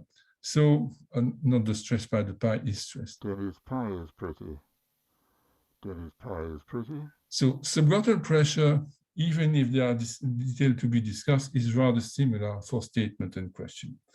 F0 that you have here has a similar pattern for statement and question. You have a falling fundamental frequency on the stress syllable and a lower intensity for stress in question. That is an important point, but it's not relevant for the discussion that we have now. Okay, so let's go to the second example where Jenny is stressed. You can see that you have a strong stress here, and it is the same for declarative and interrogative sentence. Jenny's pie is pretty. Jenny's pie is pretty. But now look at fundamental frequency. Falling, what we could expect for fundamental frequency of a stress syllable and a flat fundamental frequency here. There is nothing to do with the respiratory effort that you have here, and it is similar in the 2 cases and with the management of fundamental frequency. So what does it say? I think it says basically this. F0 doesn't depend on fundamental subglottal pressure. And I think that one of the things that we have been discovering recently by studying EMG activity and some of the brain activities is that subglottal pressure is linked to the respiratory system that depends on thoracic nerves, and fundamental frequency depends on different states of the vocal folds tension, which is air is the glottal resistance, and they depend on cranial nerves activity, basically of the vagus nerve. So we have 2, let's say, control centers, one that takes into account the thoracic nerves that make the management of respiratory activity in speech, and the other one that depends on cranial nerve activity, and these things can act in parallel at times, but it's not the case most of the time. They can act against one of the other, or they can act in phases. There are various types of possibilities, And this is something that we have still to explore. And if we want to understand the deep reason of prosodic phenomena, we have to go to these things in the future. And so very quickly to finish, and Hani will be happy. I'm having fun. Okay, if we put everything together, let's take at this sentence. That's another sentence pronounced by Peter Ladefoged. If those of you who wonder who he is. Dennis Pie is pretty. Okay, subglottal pressure, you have the value in hectopascal here, and you have here the stress sentence. By the way, the precision of the measurement shows you, for example, here you have the aspiration subglottal pressure increases during the bilabial closure and decreases during the aspiration phase. Same thing here with the slide frication, where there's a lot of details that can be taken from. Dennis Pie is pretty. Okay. Now, if you take fundamental frequency of that sentence, it's hard to see that there is a parallel between both. Okay, I don't find it. But you can also add measurements of intraoral pressure that we did at the same time, and you can also have values of oral airflow. So all these things together will give us some information about how these things are managed in sentences. What we would expect normally, if you take let's say T1 and T2, it's the end of the initial phase and the start of the final phase of the subglottal pressure curve. So what we would expect normally is to have a gradual decrease of subglottal pressure if you take into account the elastic recoil and all these passive activities of the respiratory system. It doesn't happen, so we have to explain why it doesn't happen. So I took various ways to do that, and I argued with one of my colleagues about that. I was for T1 and T2, and he was for T1 prime and T2 prime, between the two peaks, and someone else came and said, well, it's not correct, you have to take that into consideration, T1 prime and go to T2. Okay, it does show that there is a decrease of slightly more than 1.5 hectopascal, but that's not a declination curve. There is still this fundamental, this subglottal pressure that you can see here. So how do we explain the management of that subglottal pressure curve? People will say, oh, that's respiratory activity. Well, it's not absolutely impossible. But if you have respiratory activity, an increase of respiratory activity here, I can go back to that thing here, it's easier to look at. There is an increase of respiratory activity here. So why doesn't it happen here or here too?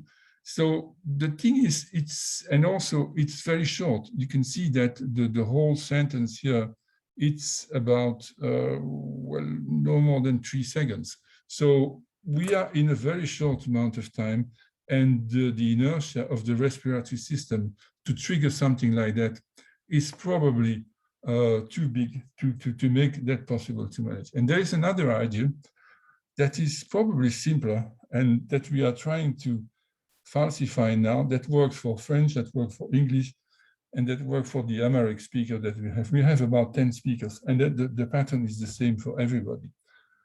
Motor commands are needed to achieve glottal resistance and constrictions in the vocal tract. So if you have, for example, voicing here, you have a glottal resistance that I symbolized by R. If you make any constriction, partial or complete, you will have an increase of pressure, which means that somewhere there is the tongue closes the vocal tract, or the lips close the vocal tract, or whatever. Then you have again a glottal resistance, then you have again a constriction in the vocal tract, then again a glottal resistance, and then again a constriction. And that is, I think, what slows down. It doesn't prevent a very small decrease of subglottal pressure, but I don't think it's the respiratory activity that maintains subglottal pressure high. It's the succession of glottal resistance and constriction that impedes subglottal pressure to go down during sentences. And we now trying to have, with the data that we have, that have short and long sentences, and to predict what happens with short and long sentence. It seems to work, but I don't have enough data processed to be sure of what I will tell you. But with this kind of duration, it works perfectly well.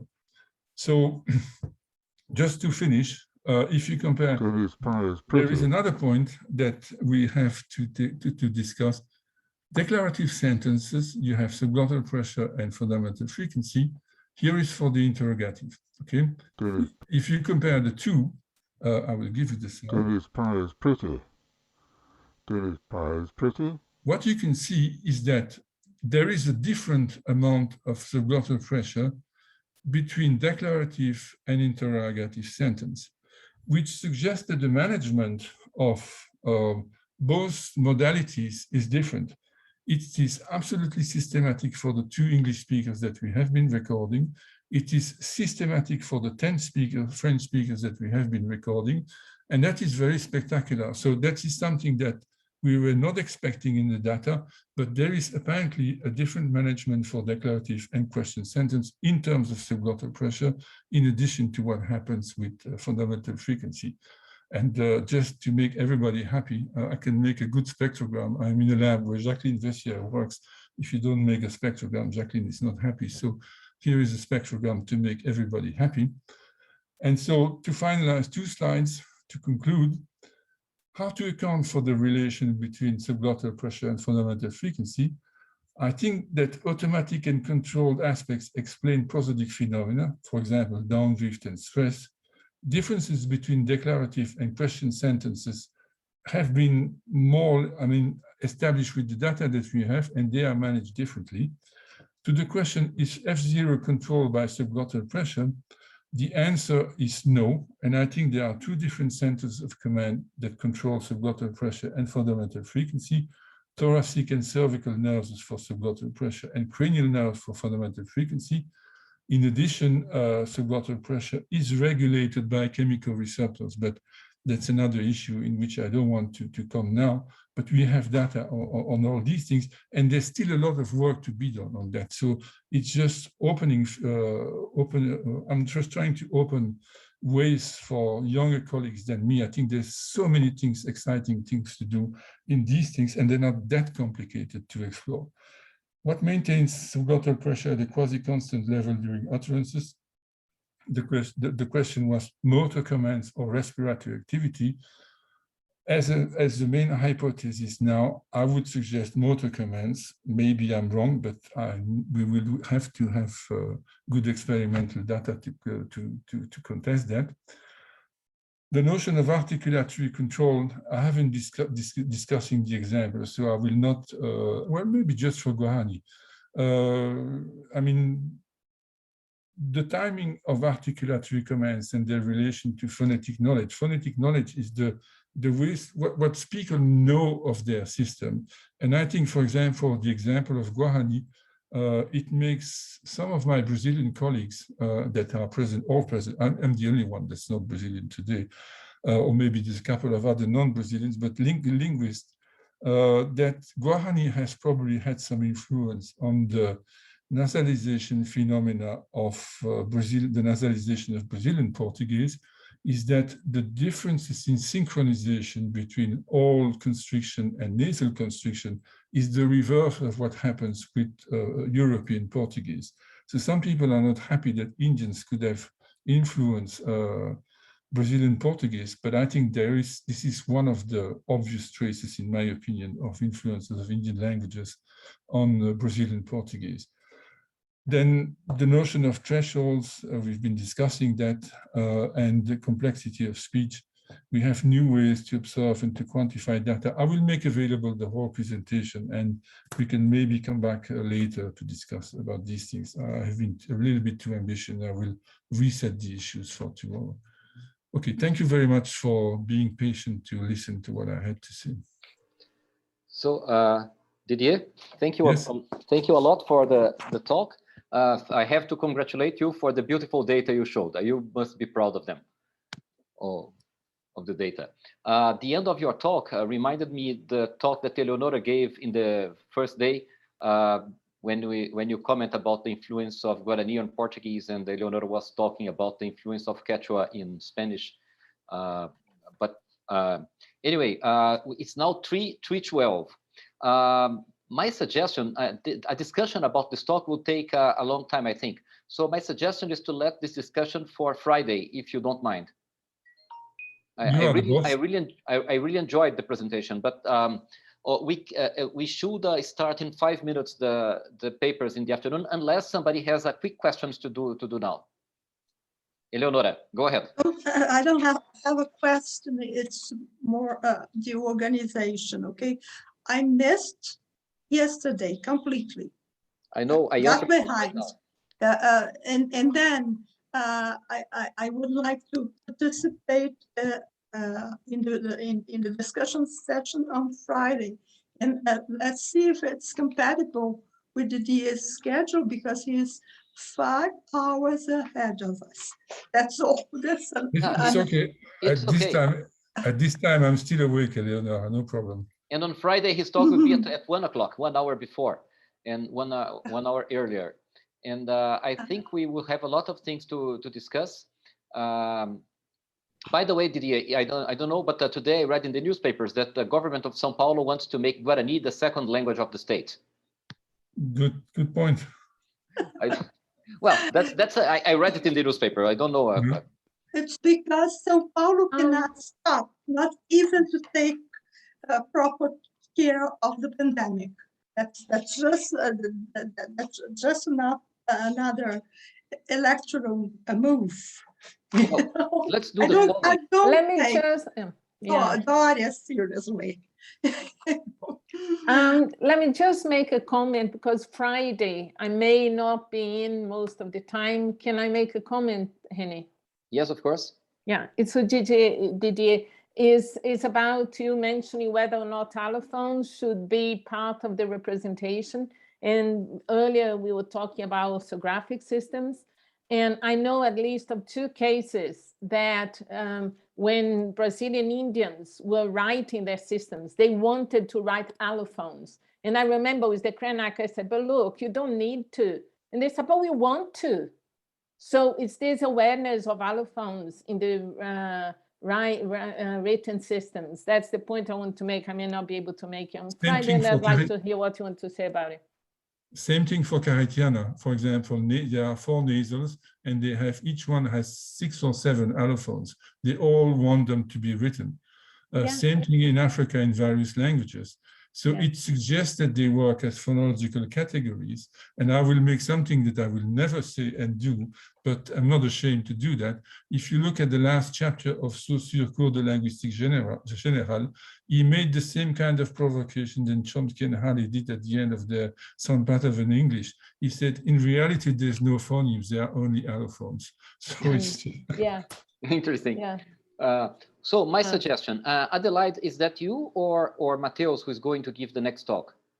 Matheus is going to give the next. So Matheus, I ask you to share your screen. We will let people rest for 5 minutes, and then we come back to your talk. Is that okay? Okay.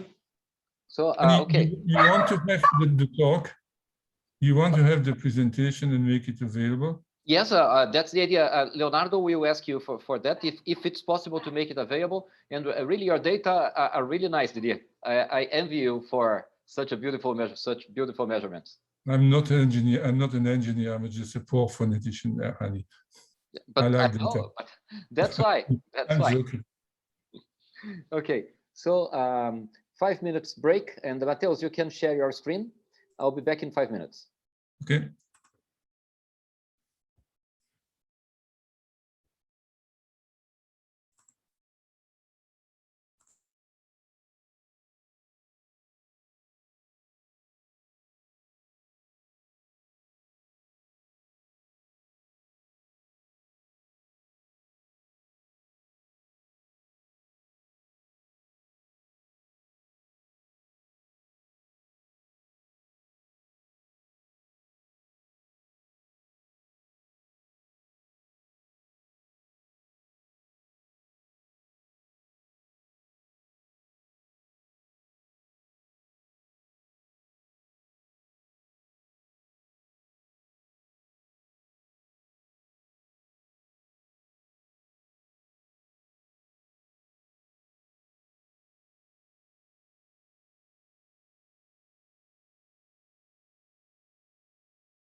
So, well, when people come back, Matheus, we can start. Are you there?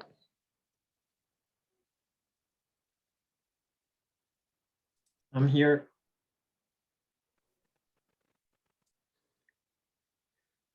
So, okay, Matheus, let's.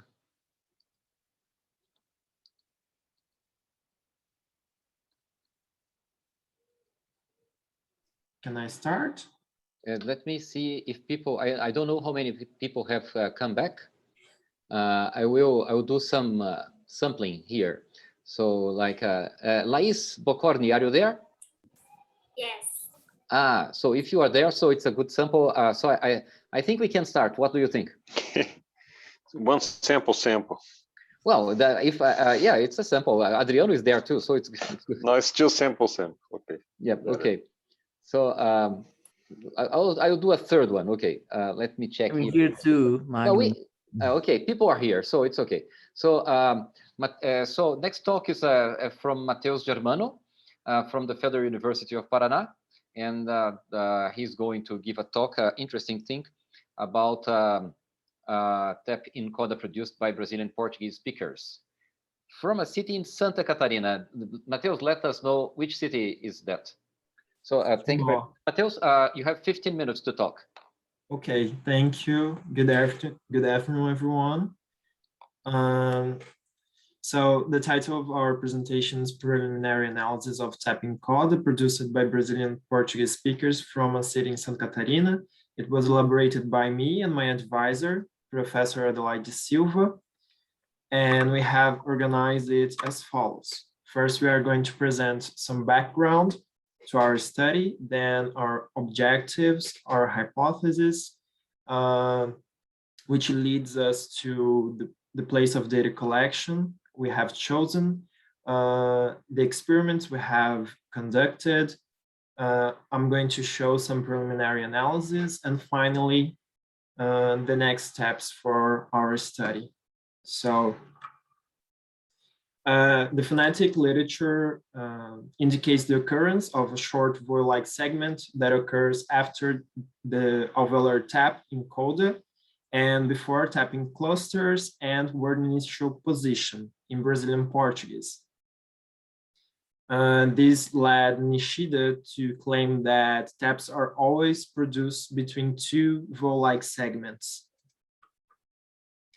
According to Clemente, the acoustic characteristics of the vowel-like segment that follows the tap in coda are similar to those of schwa.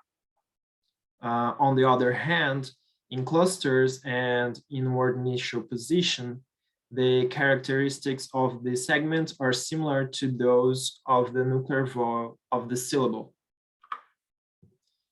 However, the phonetic literature does not present data on the tap in word medial coda, as in Norte. The social linguistic study of Biarva da Silva is the only study that conducted acoustic analysis of taps in this position. Therefore, the objective of our study is to provide an acoustic analysis of the BP tap in both word medial and final coda positions. So I'm going to present now our hypothesis about both tap and vowel-like segments. About the tap, the first hypothesis is that the word position will influence its production. These lead us to other two hypotheses, which are first, the occurrence of the tap will be less frequent in coda. This is based on social linguistic studies that indicate that the deletion of the rhotic is frequent in this position. And also a study by Clemente, which indicates that the rhotic is subject to boundary strength in this position. So the second one is that the duration of the tap will be the same for word medial and final positions. This is based on a study by Silva, which found no significant differences for the duration of the tap in diverse positions. About the vowel-like segments, the word position will influence its production as well. So in word final coda, the format values of the vowel-like segments will be similar to that of a central vowel, schwa. And second, in word medial coda, the format values of the vowel-like segment will be similar to those of the nuclear vowel. We have chosen the city of Timbó, Santa Catarina, Brazil, a city near Blumenau, to collect data. We have chosen the city based on our auditory impressions and a study by Brescancini Monareto, which indicates that the alveolar taps the most frequent are variant in coda in Blumenau. It is worth mentioning that there is no phonetic or social linguistic study on the speech of people from Timbó. So we have conducted a first experiment with the objective only to verify whether people from Timbó produce the alveolar tapping coda. For that, we have asked a female and two male participants to read a short text based on the fable The North Wind and the Sun. And we conducted a visual analysis of speech of the data obtained. The results showed that people from Timbó produced the tapping coda indeed. Can someone say to me if you are able to read the caption of the image? Yes, the word concordogram, they agreed, produced by a male participant. Okay, thank you, Professor. So here we have a print screen of Prate, the program we have, the software we have used to analyze the data. And as we can see, people from Timbó produce tapping coda, which is characterized by the law acoustic energy here. And can you see my mouse? Yes. My cursor? Okay, thank you. And here, after the tap, we can see the vowel-like segment. Something that we have noticed since the first experiment data is that the third format of the nuclear vowel presents a lowering trajectory. But we could not explain that because we have not controlled so many variables in the first experiment, because our objective was just to verify if people from Timbó produce tap, not to analyze it. So we have conducted a second experiment to collect more data, controlling more variables. For that, we asked two female and two male participants to read a list of words inserted in the carrier sentence digo cada vez. We are going to measure the duration of the tap of the nuclear vowel and vowel-like segments and the format values of the nuclear vowel and the vowel-like segment so we can compare them. Here we have some data from the second experiment. And as we can see, here we have the tap and the vowel-like segment. And something very interesting here is that we can see not only a lowering of the third format of the nuclear vowel, but also a rising of the second format. Another thing that it's worth mentioning is that the format values of the first and second formats at the endpoint of the nuclear vowel seem to be the same of the first and second formats of the vowel-like segment. So this is a back vowel, and I have presented before a back vowel from the first experiment. Now we have a front row, because in this experiment we had words with all the 7 oral vowels of Brazilian Portuguese. And here we can see not a lowering of the F3, but actually a rising and a lowering of F2.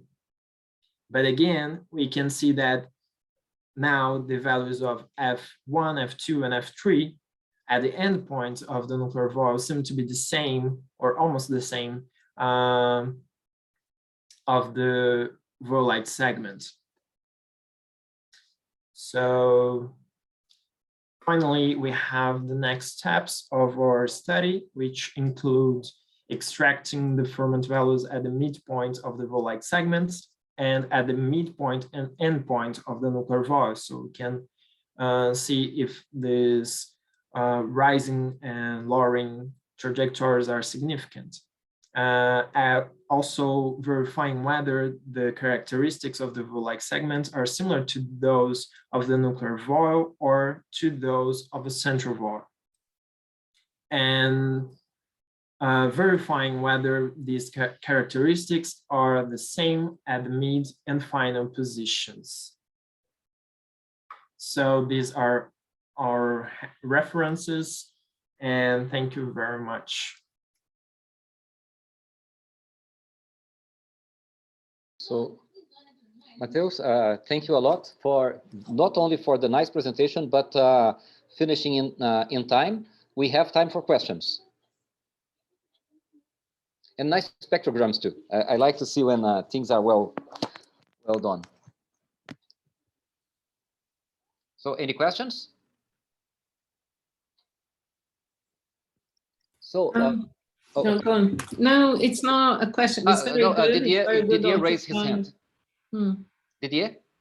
Yes, I want to, well, you like the spectrograms, but I think it would be useful to have the scales on the spectrograms, because spectrograms without scales are like holy images, and I think it's really necessary to have the values. But I think if we come back to your slides number 14, which was one of the last one, if you look very carefully at the transition between the A vowel and the tap, it seems that you have an F3, F4 approximation, which accounts for this post-alveolar thing. And if you, I mean, I know that I might seem to argue from my own point, but if you look at Pfann's nomograms, I think this is one of the strongest and most reliable things. If you look at this approximation, you can almost predict where the constriction is made. And from that thing, it seems very clear that it's a post-alveolar point, which is not the case for the one that you had before, where it seemed that you had the F2, F3. Keep in this one first. So, Matheus, can you see the approximation he said between F3 and F4?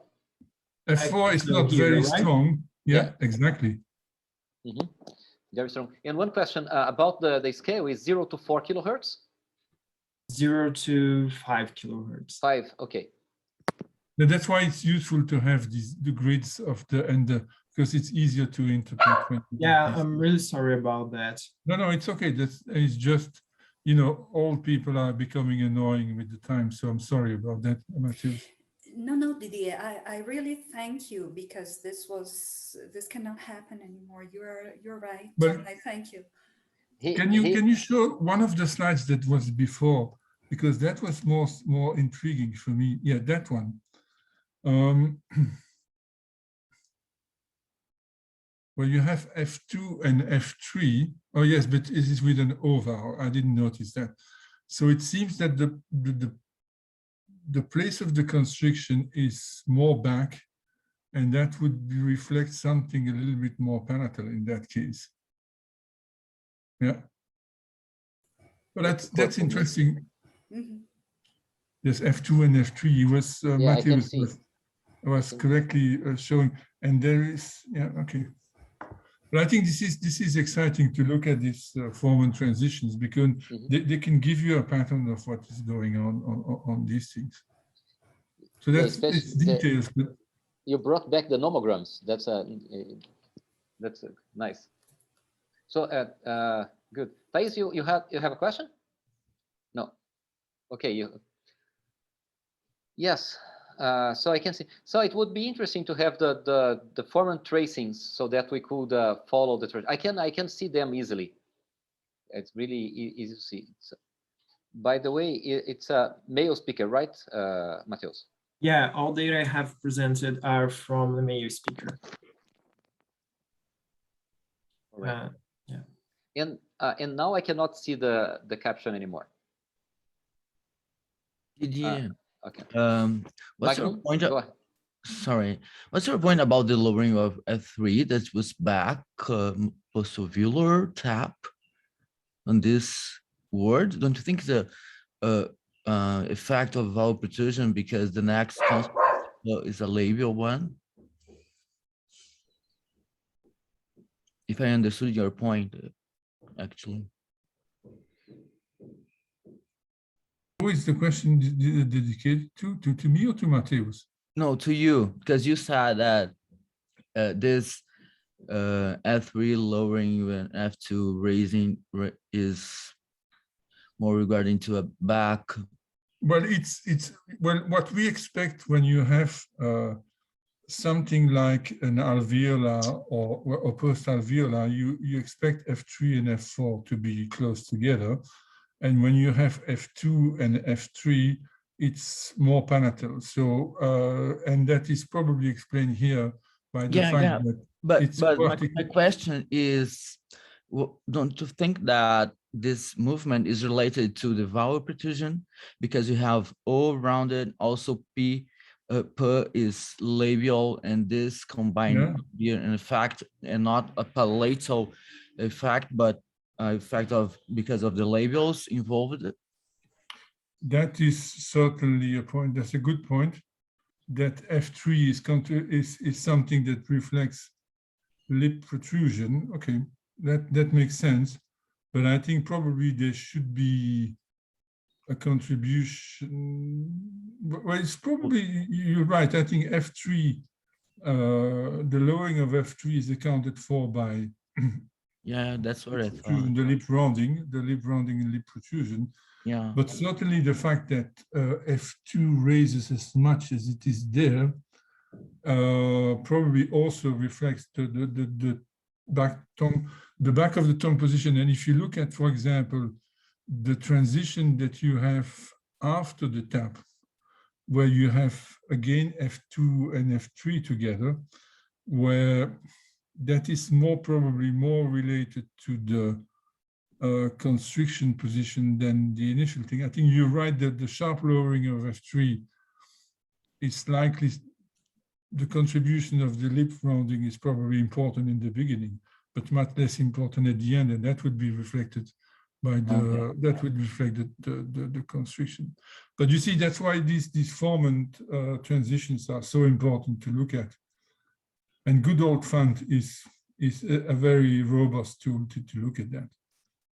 Okay. Thank you. Yeah, that's a good point. Thank you. Okay, so I think we should move to the next talk. Who is going to present it?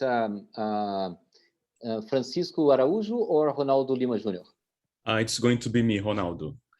So Ronaldo, be welcome. Thank you very much, Matheus. And can you share your screen? Comments? Sure. Eleonora, I asked Leonardo to make the link available for you to see the presentations. Okay. Thank you. Thank you. And one thing that I didn't know is that people who are born in Fortaleza are Fortalezense. I didn't know it. Right. Okay. So, exactly. Ronaldo, you have 15 minutes to talk so that we have time for questions after that. Go All ahead. right, great. Okay, hello everyone. So I'm going to present on behalf of myself and Alejandro da Silva Araújo. This is Alejandro's work for his master's, which he did with me here at the Federal University of Ceará in 2019 and 2020. And he's currently taking his doctorate at Unicamp, supervised by Eleonora Albano. So he said he wouldn't be as comfortable with the English, so he asked me to present on our behalf. which I gladly accepted. But then I decided to add a little personal touch to the analysis. So I did a bit updating on the statistical analysis for this presentation today, okay? So my outline is going to be a basic scientific paper outline, introduction, method, results, discussion, and final remarks. And well, the title is The High Vowels in Unstressed Final Position in the Speech, in Informal Speech of Fortalezenses. So the context we have is the well-known behavior of unstressed vowels, and also in Brazilian Portuguese, which can get reduced and perhaps even completely deleted, right? In basically all positions, but in final positions, this phenomenon is very productive, right? So there are a few studies over here and a few examples taken from them. So you have things like potes, hoje, bosque, ardo, cari, chave, sapato, and so on, with the final unstressed vowel being reduced or even deleted, okay? We also know that this phenomenon is highly gradient, so it's even hard to talk about complete deletion of the vowel, right? Because especially if the previous segment is voiceless, some traces of a voiceless vowel might be there. And we wanted to take this gradient aspect into account, but as I'm going to show, we had some technical problems with the recordings we had, okay? And the gap we had is the use of dialects from the Northeast. In Alejandro's review of the literature, he only found 3 studies that used dialects from the Northeast, 2 from Bahia, the other one I can't remember, but none from Ceará and none from Fortaleza, the capital, right? Also, in those studies, most of them use controlled data collection, and we used semi-spontaneous speech, informal speech that was collected for some other purposes, and we decided to use them. I'll talk a little more about them in a while. And the goals then was to investigate this phenomenon, deletion / reduction of high vowels in unstressed final position in informal speech of Fortalezenses, and we considered the following variables: speaker's age, level of formal education, and sex. We're going to see that at the time data was collected, was in the beginning 2000s, they didn't really collect gender, so we just have biological sex as the information. And word frequency, number of syllables in the word, stressed vowel of the word, and the preceding consonant, right? We looked at place, manner, and voicing. As you're going to see in the corpus we used, we could control for speaker's age, formal education, and sex, because we selected the interviews we wanted to use. But since speech was informal, we couldn't control for the linguistic variables, right? We just used what we had in the interviews. Now, the corpus we used is called NORPOFOR. It stands for Norma Oral do Português Popular de Fortaleza. It was collected by a colleague here from the State University, Aloísa Araújo, and some colleagues from 2003 to 2006 for social linguistic purposes. And they have collected interviews of 198 speakers. And the interviews last for about 1 hour. Okay, and the speakers, to participate, they needed to have been raised in Fortaleza, so born or moved to Fortaleza before age 5. They should be living in Fortaleza at the moment of the interview. They should have never left Fortaleza for more than 2 consecutive years, and they needed to have Fortalezense parents as well. These speakers, they are divided in the corpus into male and female, 3 age groups, labeled 1, 2, and 3, and classified into 3 groups of formal education according to how many years of basic education they had, from 0 to 4, 5 to 8, or 9 to 11. From those speakers, we selected for Alejandro's masters, 16 speakers. And as I said, we could control these groupings, right? So we had 8 males and 8 females. We decided to use the extremes of the age group and formal education groups. So 8 speakers from the youngest group, 8 from the oldest, 8 from lowest educational level, 8 from highest educational level. But you see, since it's 16 speakers, we had 2 for each combination of those variables, right? So 2 male for age group 1, formal education A, 2 male for age group 3, well, age group 1, education C, and so on. And we had 16 speakers in total. Our biggest challenge by far is the fact that the data was collected using those 2 instruments. So they were collected using those regular cassette tapes, and there was no intentional care with background noise and so on, because the initial purpose of this data collection was for social linguistics. And anyway, at that moment, that's the equipment they had. And this means that the audio we used had a lot of noise, right? Too much noise. Some of the audio, they already begin with some humming noise from the equipment, and there are cars going by, dogs barking, people talking in rooms, and all kinds of noise. So from the start, we needed to reduce as much as possible that background noise, and we ended up doing some extreme noise reduction, and we did it in Audacity.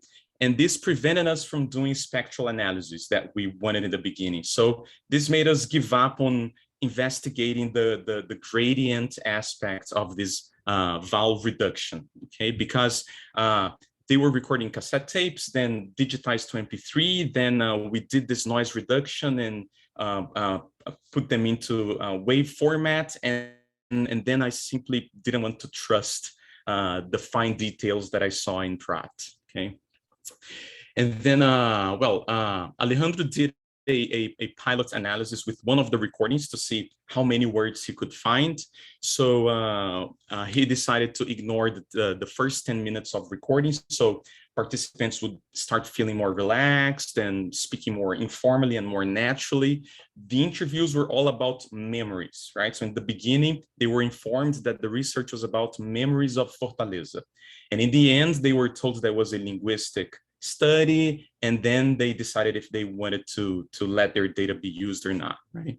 So after ignoring those first 10 minutes, Alejandro started counting all words ending with final E, unstressed E and U, and counting them and see what he found, right? So we made some decisions based on this. We decided to use only content words because of the noise we had. We didn't want to use such short words as function words. He found very few words with anti-penultimate stress, so we decided to analyze only words with penultimate stress. He also found very few final syllables with a CCV structure, so we ended up choosing to analyze only CV syllables. And in this first analysis, he found something around 25 words that in the end could be used. So we decided to go for 25 in all the other recordings, right? So this left us with 400 words ending in unstressed E and 400 words ending in unstressed U. Now, the process to analyze the data was the team that collected the data, they also transcribed all the interviews orthographically. So he looked at the script and he identified potential words that could be analyzed, right? So words ending with graphical letter E, letter O, there were unstressed, content words, and so on. And then he went on to Pratt to look at those potential words and select the 25 for each vowel that had the least background noise or overlapping noise, right? And he segmented those words in Pratt into word, distressed vowel, which he identified the stressed vowel, identified the consonant that comes before the unstressed vowel, and the unstressed vowel itself. Now, what we wanted to do initially was to really analyze these gradients of reduction of the vowel. But as I said, we couldn't because of the quality of the recording we had. So in the end, we decided to go for a 0 and 1 classification. Is the vowel present or is it absent? And we decided to make a conservative decision. So anytime we were in doubt, we saw any type of trace of a possible vowel, any voicing bar, any resemblance of a formant, any periodic cycle in the oscillogram, we decided to just consider that there is a vowel. And only when we saw absolutely nothing that resembled a vowel did we mark it as no vowel. Okay, so in the end, we ended up labeling our data into vowel produced and vowel deleted, but acknowledging that there is this gradient aspect we couldn't unfortunately look into. Word frequency was also checked because that's a variable we were interested in. And the step that is not in Alejandro's master's work, but it's in here, it's the new thing that I decided to add these last couple of days, is to run a Bayesian hierarchical model with the data. In his work, we did a linear mixed effects model, and here I decided to see what a Bayesian hierarchical model would give us. Here are the results. So first I show you the proportion of vowel deletion, okay? So what you should look at in this and the following graphs is the dark orange part. That's the proportion of vowels deleted, okay? So we had close to 80% of all final E's deleted, and a little below 75% of all final U deleted. Concerning age group, we had this differing movement here. So the older speakers deleted less E, but deleted more U. But you see these differences, and we'll see what the model says. Maybe this looks significant. This is very close together. Let's see. These are just descriptive statistics, okay? Concerning formal education, same movement for both vowels. Group with more formal education deleted slightly more unstressed vowels. Concerning the preceding consonant, consonants that were voiceless, they yielded much more reduction for both vowels. Then concerning manner of articulation, we can see for both vowels that preceding affricates and fricatives had more deletion than the others, and laterals and nasals had very, not very, but a smaller proportion of deletion. Concerning preceding place of articulation, this was a suggestion that Leo Wetzels gave us. He was in the reviewing committee of Alejandro's work, and he suggested he suggested that we classified preceding consonant for E as coronal or other, so we could see if a homoorganic preceding consonant had an effect. Apparently for E, yes, but not for U. For U, we classified them into bilabial and velar because of U, and other. And bilabial and other had the same proportion of deletion. We did something similar for the stressed vowel to see if a homoorganic vowel would have an impact. So for the words with unstressed E, we classified the stressed vowel as anterior and non-anterior, very small difference here. And for the words ending in unstressed U, we classified the stressed vowel as posterior and non-posterior, very small difference as well. Now, concerning number of syllables, we wanted to do something with length, duration of words. We didn't do anything with duration, right? First, because of the whole quality of the audio. Second, because it was an informal interview, it would be challenging at the moment, taking into consideration was a master's work. We would have to take into account the entire interview, maybe to have a relative duration, but then interviews have different lengths. So then we'd have to normalize, and we simply didn't do it, but we added the number of syllables to have some idea of the impact of the size of the word, okay? And we see that words with 6 and 7 syllables had like 100% of deletion, but there were like 2 or 3 words that had 7 syllables, right? So you'll see in the result, I'm a little skeptical about this. Now, concerning word frequency, this was a surprise for us because we expecting that more frequent words would have more deletion. And we couldn't find this. You see, there is a lot of variability in the frequency of words. As I said, we couldn't control for that. So it's the words we selected from the interview. We went into that corpus and checked their occurrence, frequency of occurrence. And you can see the orange asterisks are the mean, and the line in the box plots are the median. So you can see the mean is very far away because of those numbers, and we see no differences here. And even if we remove those extreme, I wouldn't say outliers, but extreme cases, we still end up with more extreme cases. And no matter how much we delete of those, the boxes show no difference. And I have something to comment about this at the end. Well, then with the model, I won't spend much time talking about the model comparison we did. But anyway, I tried these last few days different possible interactions between variables and random intercept and slope, and so on. And I didn't include in the model those variables that were that had clear no effects, such as a stressed vowel or word frequency even, right? But all the other variables I added in the model, and I didn't remove them if they showed no effects, just to see how these things behave, right? So I ended up having this model that I ran in BRMS with deletion being our response variable. So we had 0 and 1, vowel was deleted or not. So it's a logistic regression we did.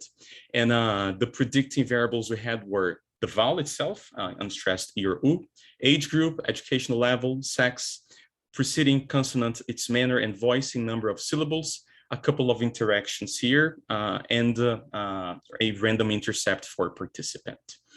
Here is the output of the model, which I'm not going to explain the results using this. I have some visuals, but just if you're not familiar with a Bayesian output, you're probably missing some p-values here, which are not present in Bayesian statistics, because instead of giving us point estimates, the output gives us a distribution of probabilities of the coefficients, okay? So here we have this intercept of 0.12, but actually this is just the mean of this distribution here of the 95% most credible values for this intercept, okay? So there is 95% probability that the intercept lies between these two numbers, okay? I have visuals to show this.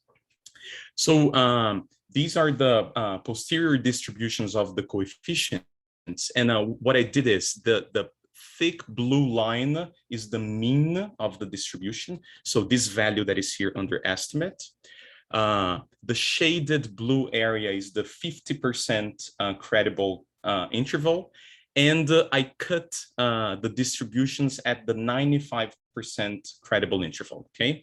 So we can see, for example, that sex, males seem to delete more than females, okay? The entire probability distribution for their coefficient is above 0, okay? But then nothing else here seems, the model isn't sure really if education, for instance, really increases the chance of deletion or not, and isn't sure if being older actually decreases, because you see there is probability that the coefficient is negative or positive. And those are the ones I showed before are the social variables, okay? From the linguistic variables, so what we are confident that had an effect, at least with this data, is number of syllables, which seem to increase deletion, and if the previous segment is voiceless, okay? Here from the preceding place of articulation, the factor that is the one to be compared to is in alphabetical order. So it's the affricate, okay? So you can see that compared to affricates, nasals and laterals, they decrease the probability of vowel deletion, okay? And fricatives, it's not completely on the positive side, but they are compared to the affricates, which is the one we're comparing to. So it seems that fricatives and affricates increased chances of vowel deletion. Okay, from those that seemed significant or credible, I had these graphs of the predicted probability of reduction. Okay, so you can see that the most probable probability of reduction for males is above those of females, and the distribution is really peaked here towards the almost 100% probability of reduction. Okay, for manner of articulation, we can also see that affricates and fricatives have their distribution really peaked closer to 100%. Here for a number of syllables, if you look at the light gray bandwidth, it's the 95% credible interval, and it's extremely wide, but we can still see this ascending tendency, okay? We had some interactions, but they were not theoretically motivated. I'll just skip because of time. And we can see in the random effects, as we expected, we had a lot of variability among speakers. Okay, so we had these couple of speakers here who have a predicted probability of reduction below 75%. And this guy over here and this one over here with a higher probability, and the distribution is really peaked closer to 100%. Now, what does this all mean? I have very few minutes. I think I've already talked for 15, so I'll try to go fast in here, okay? So we saw that according to the model, what the model gave us is that males delete more than females. I talked to Alejandro this morning, who read more about this than myself, asking him if there is anything similar in the literature. He said some studies also report the same result, but others report the opposite, and there is no real theoretical grounds for this that we could find, and this effect is only present when we include the interaction. So I'm skeptical about this. Okay, for the number of syllables, the model also suggested that words with more syllables have more deletion, which makes sense, but I'm still skeptical about these results because, as I said, words with 6 or 7 syllables were very few in the sample we had, and we had the preceding consonant being voiceless, affricate, or fricative as really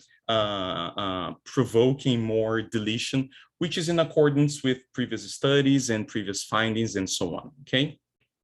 The fact that we didn't find an effect for word frequency was a surprise for us, but I keep thinking about some possible confounding effects because, as I said, we couldn't really control for the words and select high frequency, low frequency words. The words were there. So the words that were frequent, they also have other characteristics, and the words that were less frequent, they also had lots of other characteristics, okay? So in the end, the contributions we believe we have with Alejandro's master's work is the description of this well-known phenomenon, but now with this specific dialect from Fortaleza, the use of an informal sample of speech, which is not very frequently done. And we noticed why it's really challenging to have informal speech analyzed. And maybe a contribution that it's not in his final work, but it's in here, it's maybe the use of a less deterministic inferential model that I'll soon share so that maybe other people interested can use. And we have several limitations in our studies that are listed here as possible next steps.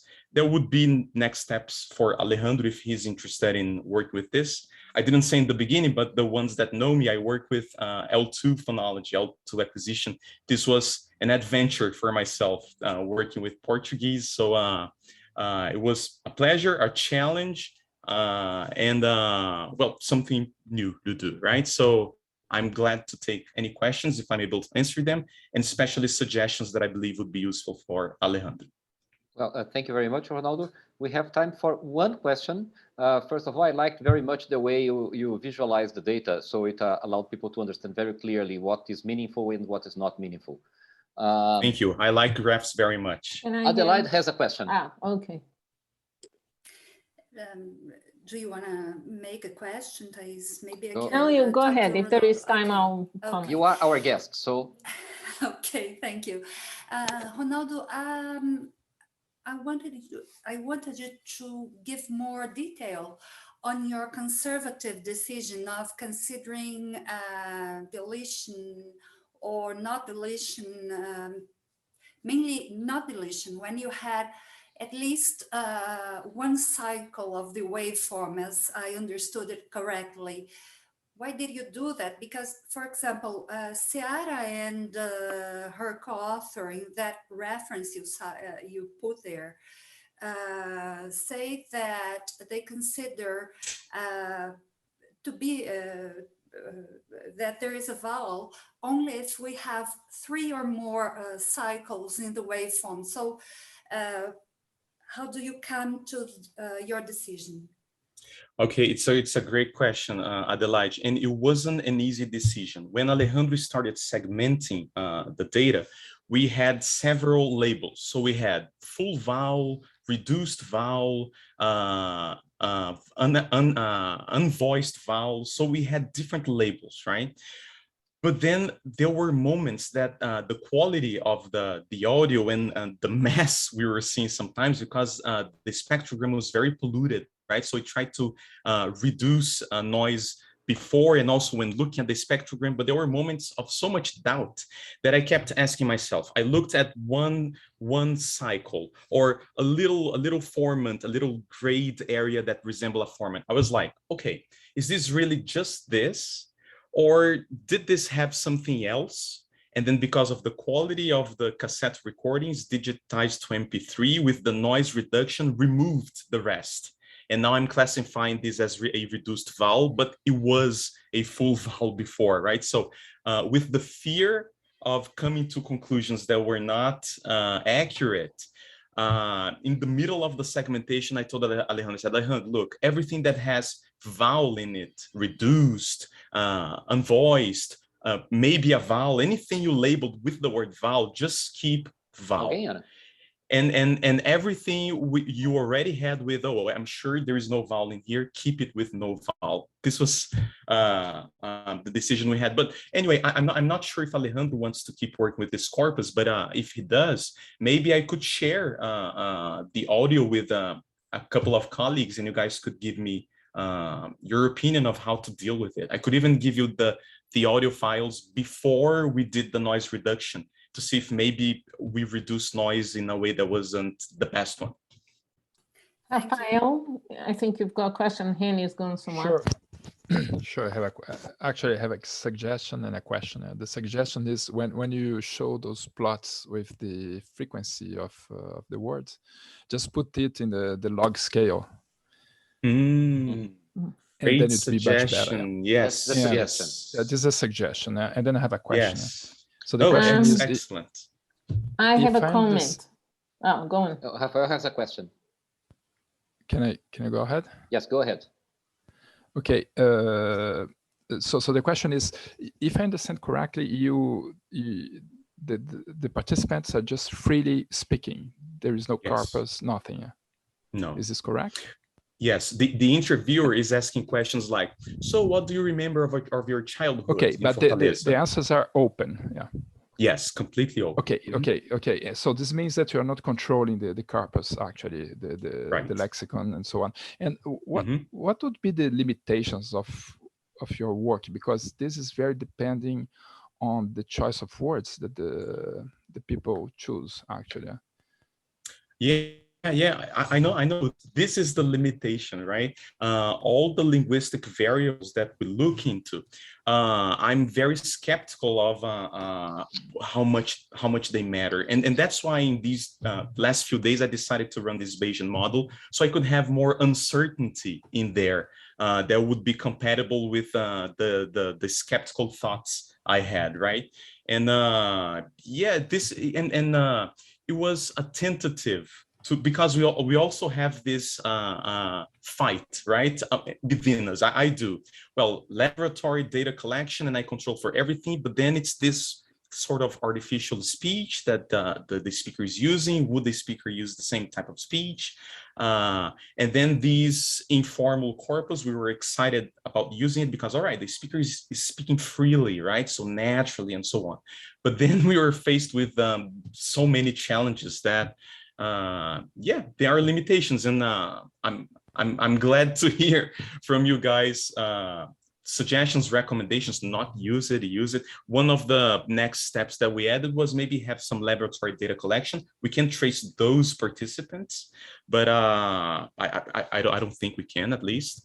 But maybe have some laboratory data collection, compare and see what comes out of it. But yeah, lots of limitations.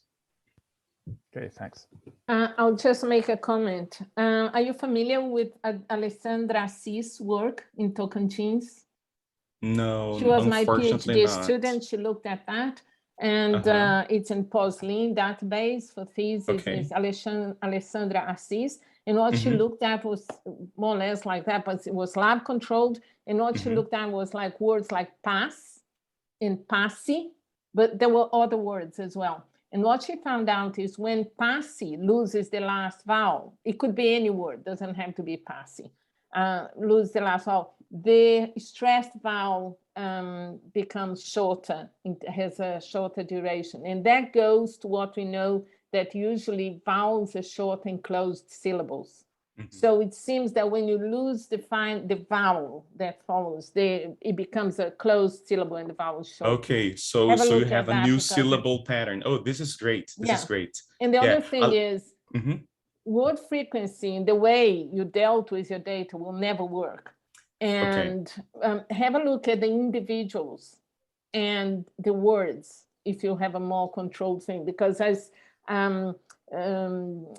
Chao showed earlier, individuals vary a lot. And in my lab, we've always looked at individuals, and individuals, believe me, they do what they want, although there is a general.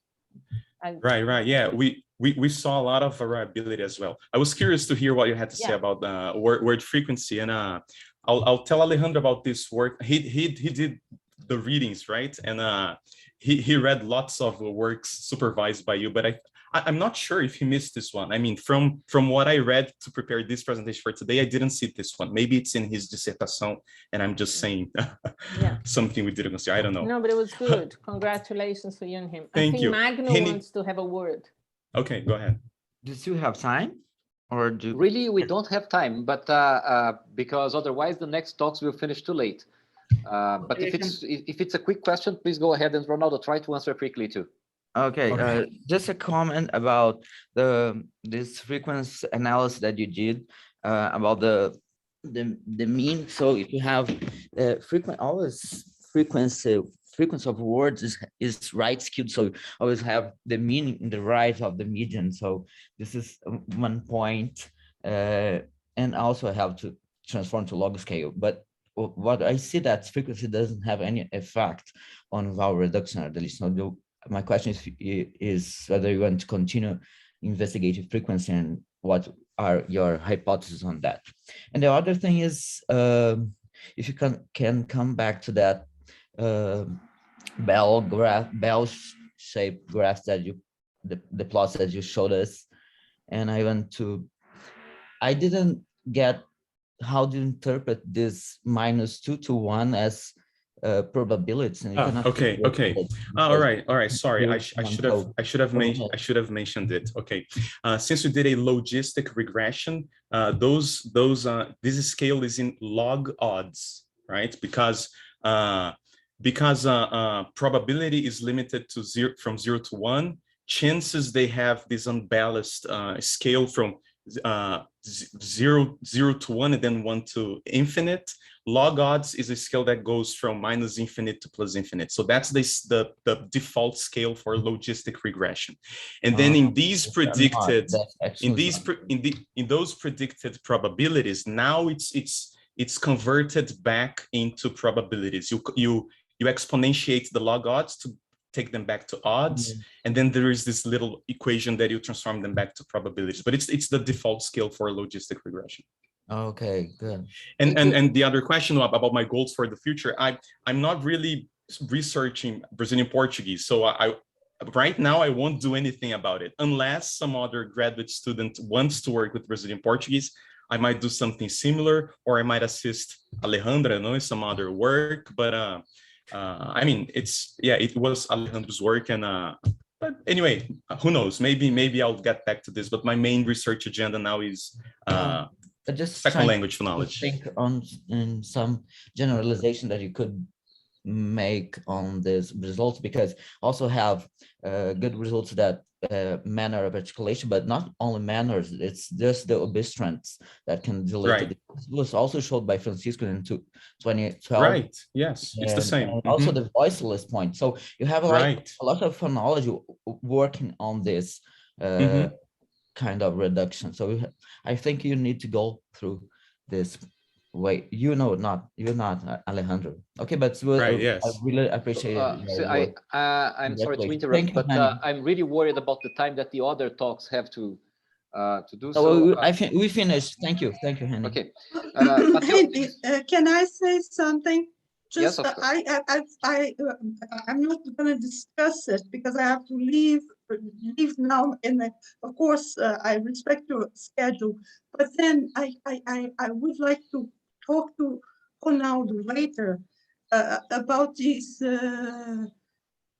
classifications for vowels. I didn't understand what is cardinal on the one hand and anterior on the other hand. That's it. I'm sorry for leaving again at few minutes after 4, and thank you for letting me speak now.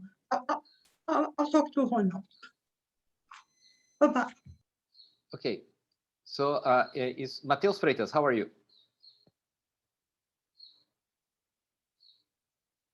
Matheus Freitas, okay. How are you? It's sorry, we are. I'm ready. Yes, we are a little late. So you have the next talk, and you have 15 minutes to talk. Try to keep in schedule, so don't we are going to be late, but not too late. And but go take it easy and do your talk. So, okay, thank you.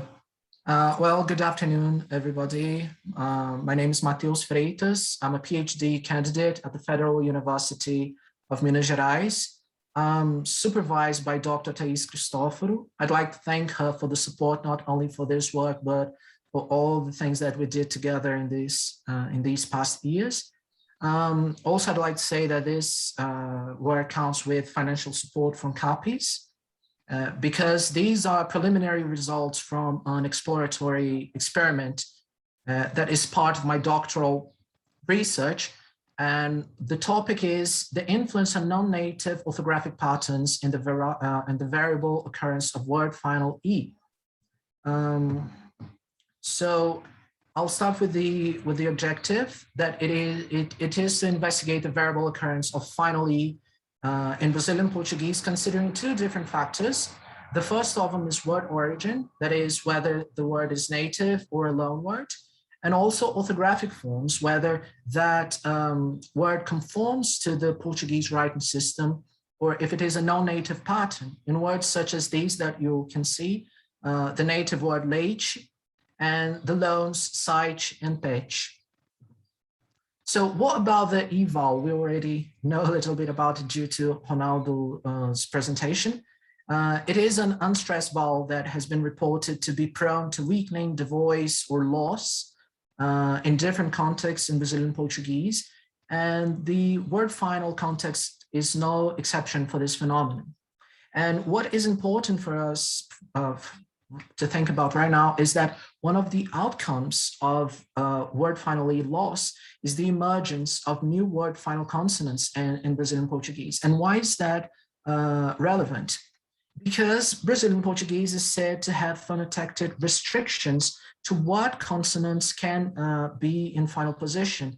Only the lateral, the rhotic, the sibilant, and the nasal are possible. So when we have words that violate these restrictions, epenthesis takes place. So we can see that clearly in loan word adaptation. Such words such as tweet, off, and bike are often corrected with an epenthetic final E vowels in forms such as tweechi, offi, and bike. So we have a paradox here, because the same vowel that is described to have a role in two opposing phenomena. One of insertion to correct illicit final consonants, And the other one is a phenomenon of weakening and loss, which creates the very same context that this vowel is supposed to prevent from occurring. So our idea is to see how different orthographic patterns would interact with the variable occurrence of word final E, considering these two groups of words, loans and native words that I described to deal with this vowel differently. So about orthography effects, it is important for us to consider that in more transparent alphabetic systems, the graphemic units, they act as representations of the phoneme. So for us to be able to read, we need to have some conscious knowledge about the sound systems that these grapheme units, these graphemic units correspond to. So there are a line of authors that argue that spelling should be studied by linguistics. A good argument for that are cases of spelling pronunciation, which show that grapheme phoneme interpretations might arise due to orthography effects, in the sense that novel variants might emerge based on new interpretations of how words are written. A good example in English is the word often, which is often or often pronounced as often due to the letter T that is there. And this is not only true for historical change, but orthography might play a role also in sound variation. An interesting case of orthography playing a role in variation is the case of variable occurrence of final schwa in French, in which the schwa is more usually omitted in words that present an orthographic final consonant than in words that present an orthographic final E vowel. That means that when schwa does not have an orthographic correlate, it tends to be omitted more often. And since we're dealing with loan words here, we should consider the effects of orthography in loan word adaptation, because many times loan words are not adapted based on perceptual cues, but mostly on orthographic interpretation. So visual input is truly crucial when we are considering loans. And as we've seen with the presentation of Hamann and Zhou earlier today, orthographic mappings can be formalized, and not just for loan words, but also in a more general way by considering the interaction between the phonological knowledge and not just the perception grammar, but also a reading grammar. And what about the generalizations that we do for orthographic patterns? There is this theoretical approach called integration of multiple patterns proposed by Treiman and Kessler that tries to classify orthographic patterns in two different types. One of them corresponds to the outer form of the words, and that means the possible letters, the possible diacritics, and the possible sequences that we can find in a certain writing system. So in the Portuguese writing system, all these examples in green are absolutely okay. We know that based on us having experience with these patterns before. However, when we face patterns such as those in red, we know that there's something wrong, because there's no initial cedilla in Portuguese. There are no three M's in a sequence. There's no capital letter in the middle of a word. So this is one of the types of patterns that these authors consider. The other type of patterns links these forms that we are able to experience to linguistic information. And this information can be phonological, like in the Portuguese writing system, we know that the sequence GI is probably related to the sequence, to the sound sequence G, and also morphological or lexical links in cases such as seis and 60, which are morphologically related words, and thus they are spelled with the same letter, the same initial letter S. And this is a simple example for us to see how these two types of patterns interact in loanword adaptation. These two words, branch and cringe, from English are very similar in their structure. They both have a branching onset with a rhotic. They both have a branching coda with a nasal and an affricate. So we might assume that it would be adapted very similarly. However, brunch is pronounced in Brazilian as brunch, so no big changes. There pretty much most of the word is kept, but a word such as cringe is adapted as cringe, where we see lots of adaptations. And why does that happen? These words are so similar, they are supposed to enter the lexicon violating the same phonetic restrictions. And the answer might be on orthography, because words such as brunch, they present an illicit pattern, an illicit orthographic pattern, and they cannot, first, they don't look like a word in Portuguese, and they cannot find a friend in the lexicon. While a word such as cringe looks like a word in Portuguese, because we have esfinge, restringe, longe, and lots of other examples. So it is categorized differently. So for this specific case, orthographic final consonants are, other than the ones that are allowed by the Portuguese writing system, comprise a pattern that can be seen as illicit, such as the one in brunch, where we have a final NCH. However, even though they are illicit, it's not like they don't exist. They occur in loanwords, and readers have experience with that. So they are not just a bunch of illicit letters or sequences, but they are also a non-native orthographic pattern. Also, I'd like to share the view on grammar that we have for this research that is based on example models that see grammar as a result of experience, in which linguistic representations are built up probabilistically as speakers have experience with language instances that are stored as exemplars. And in this approach, grammar emerges alongside other types of knowledge that are simultaneously experienced. So in this approach, we can consider that information about spelling goes together with linguistic representations. And all of that said, we posited this hypothesis that is, there is an impact of orthographic forms on the variable occurrence of finally in Brazilian Portuguese. And our prediction is that the non-native orthographic pattern, which lacks an orthographic correlate for the vowel and is also classified as alien, would favor the absence of an E vowel. In order to test that, we designed a picture naming experiment. Data was collected online via mobile app, Easy Voice Recorder due to COVID restrictions. Acoustic analysis was performed on Pratt, and the criteria was pretty much the same as Ronaldo exposed. Any periodicity was considered to be a vowel. We had 8 participants, 4 male and 4 female, aged between 23 to 32 years old, all Brazilians from Belo Horizonte, Minas Gerais. And all of the participants self-declared to have no hearing or speech disorders, and also informed to have very little to no oral skills in English. As for the words that were tested, we considered 7 potential final consonants that are there.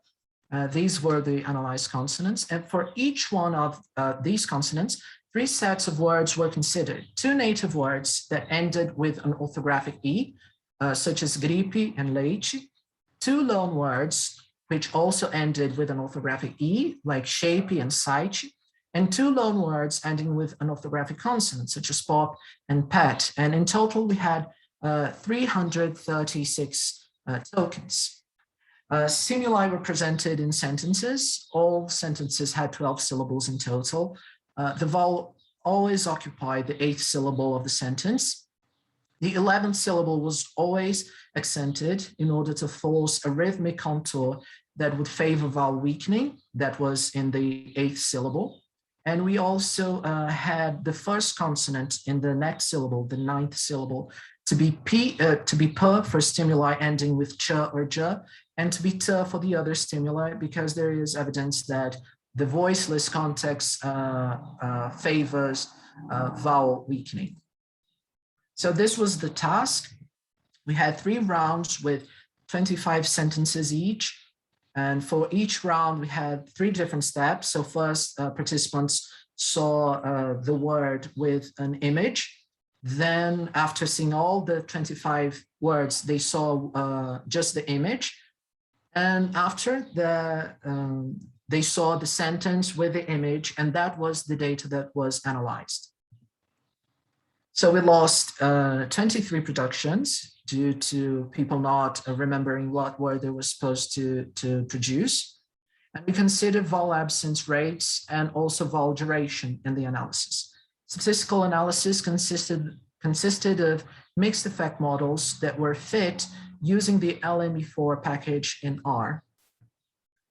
So this is our first result for the vowel absence rates.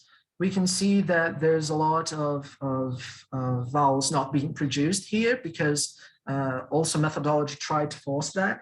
But the most important thing here is that the dark gray bar corresponds to words that end with a final consonant orthographically. These are loans. And it is different from the other two groups that are in light gray, that is words that end with a final E. The two first columns on the left are loans, and the third one comprises native words. And the tests confirm that the orthographic pattern has an effect in the vowel absence rates. However, we could not find an effect of word origin. Very similar result is this for vowel duration. You can read the graph in the very same way as the previous one. Here we have a vowel duration in relation to word duration. But in this case, we had loan words grouping together and native words being the different ones. So in this case, we found no effect of orthographic patterns, but we did find an effect of word origin. So if it is a loan or a native word, that's relevant for the vowel duration, being the vowel longer in native words. So first of all, we can say that there is an impact of orthographic patterns in the variable occurrence of word final E. As we predicted, the vowel is less frequently produced when words present a final orthographic consonant when compared to those words that present a final orthographic E vowel. So that means the word should not just be a loan, it should also look like a loan for it to have this effect. The result provides additional evidence that visual information about spelling might have an impact on the categorization of words, and the role of this categorization is significant in characterizing active or ongoing sound variation phenomena. Moreover, since we found these differences on the production of the words based on how they are spelled, we can assume that different orthographic patterns might be associated with different linguistic information, as it is proposed by the integration of multiple patterns theory. And we can consider that linguistic representations can be interpreted to be dynamically linked to other types of knowledge, as it is proposed by example models. The other result concerning vowel duration, although we do not find a role of orthography there, we saw that word origin is relevant for word duration. And that might be explained by the fact that epenthetic vowels are shorter in duration than non-epenthetic vowels. And this is also true for Brazilian Portuguese, as some previous works have shown. And also we can consider that the effect of orthography might not be able to play with non-contrastive properties, such as duration in Brazilian Portuguese. As I said at the beginning, these are preliminary results, so we're still improving methodology and the analysis itself.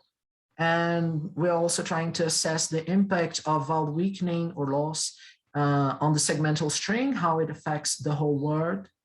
And also we aim to investigate how the variable occurrence of word finally is perceived by speakers. So that's it. These are the references. I thank you all very much for your attention. And this is my email if some of you want to contact me. And that's it. I tried to be lightning fast. I hope I still have time for questions. We have time for quick questions. Thank you very much for the interesting presentation, Matheus. one small point. Why do people show the references for 1 second? Nobody will never Let me know. go back. No, don't show it again. It's okay. No. Okay, so any questions? No, I'll just ask Matheus, because I hadn't seen your presentation. We talked about it, but what is your prediction? Node like cringe, how it will work in terms of longing? What's your prediction? Will it be shorter?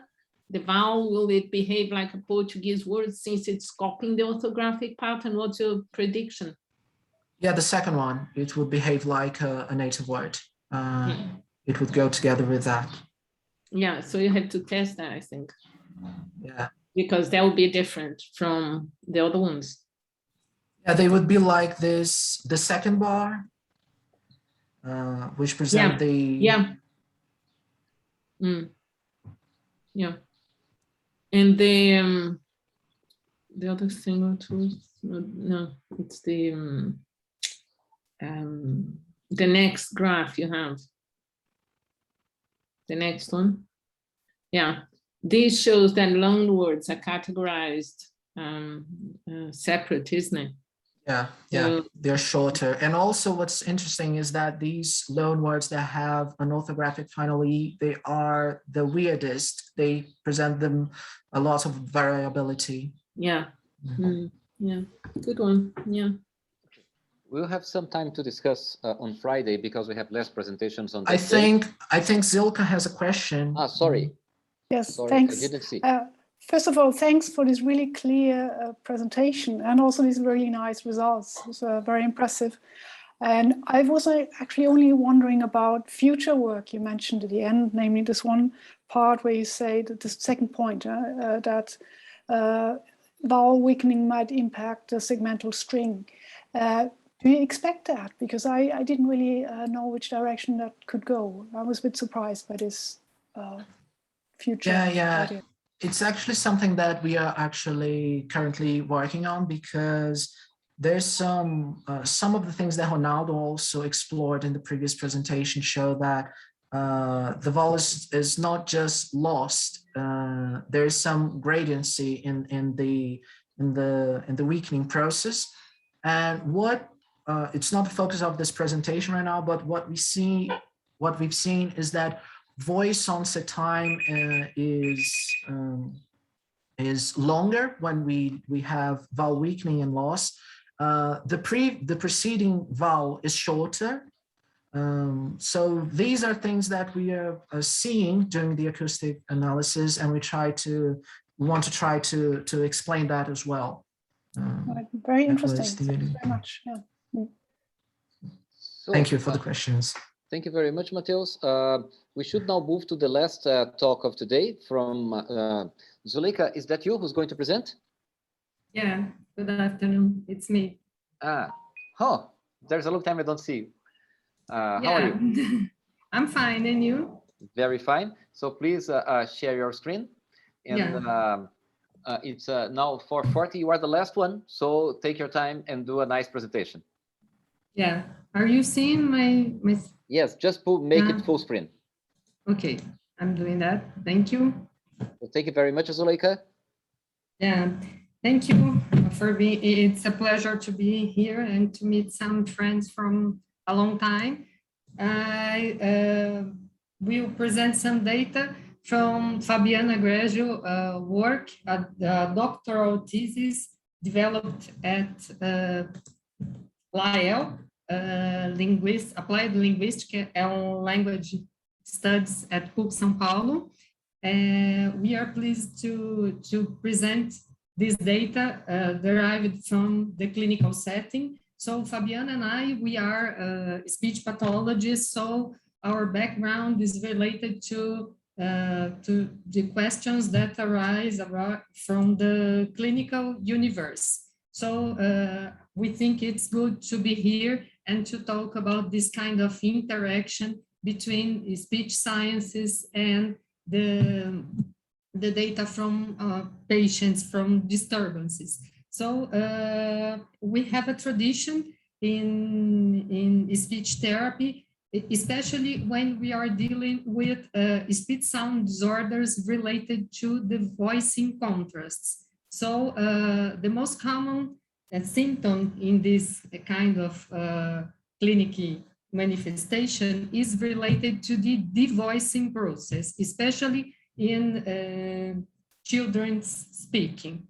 And we might say that most of the work or the proposals in clinical setting are related to some kind of a classification that are impressionistic, based only on perception. And so people work with categorical classification with errors, or simply assuming that the patient's making a simple substitution. Like for those who are not aware with this kind of manifestation, it's like the child, instead of saying bata, you hear pata. Instead of data, you hear tata, and so on. But, all the therapeutic approach sometimes is related to this kind of evaluation that is made. And it's important to say that sometimes we have not only manifestations in speaking, but also in writing. So it's important to address this kind of implementation of the strategies that are related to the implementation of the voicing contrast in our consonants here. And despite the fact that people started to work with acoustic analysis of speech, most of the work were grounded only on VOT measures. So some of the initial work were related to try to correlate VOT measures and the perceptual errors, we can say. But we have some kind of landmark in the studies here in Brazil. It was the Ivone Panhoca-Levi doctoral thesis that was supervised by Professor Eleonora Albano, trying to give some light to this discussion about the gradient production, and so moving our knowledge about this kind of clinical manifestation.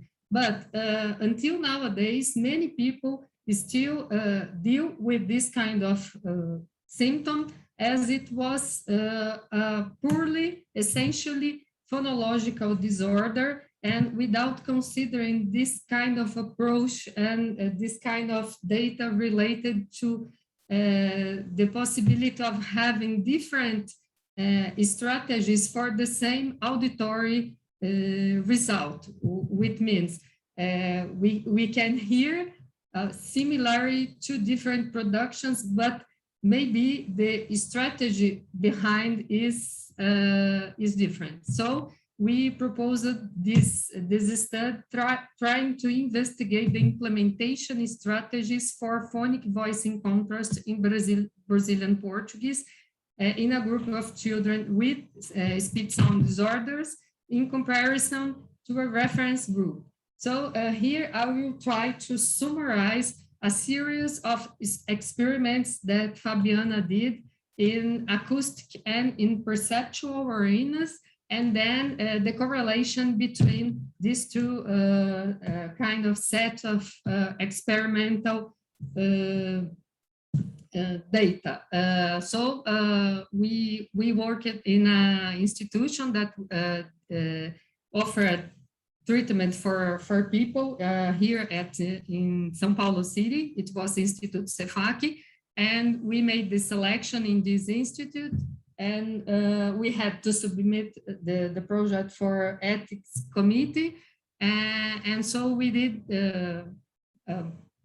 speech recordings, audio recordings, and then we made acoustic analysis and also perceptual analysis. And we have many steps because we want to validate our corpus and to have a better impression of what kind of audio recordings we collected, because we were working with children, and sometimes we have some interesting facts, when occurrences, when you are dealing with children and trying to make an experiment with control sentences and so on.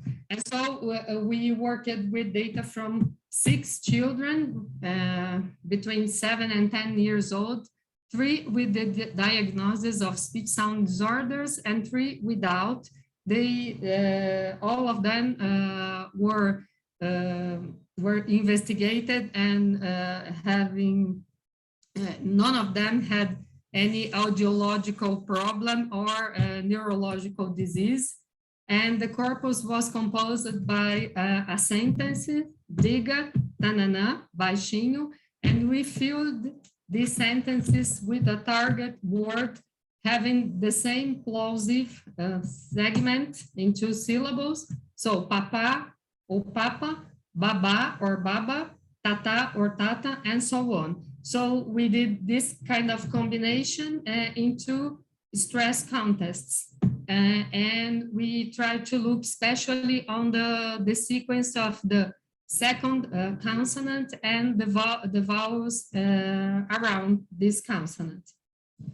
And our first evaluation was related to we tested our own recordings just to be sure that, in fact, the children have had produced the stress contrast, because sometimes it's difficult to control 5 repetitions and the children in a soundproof room.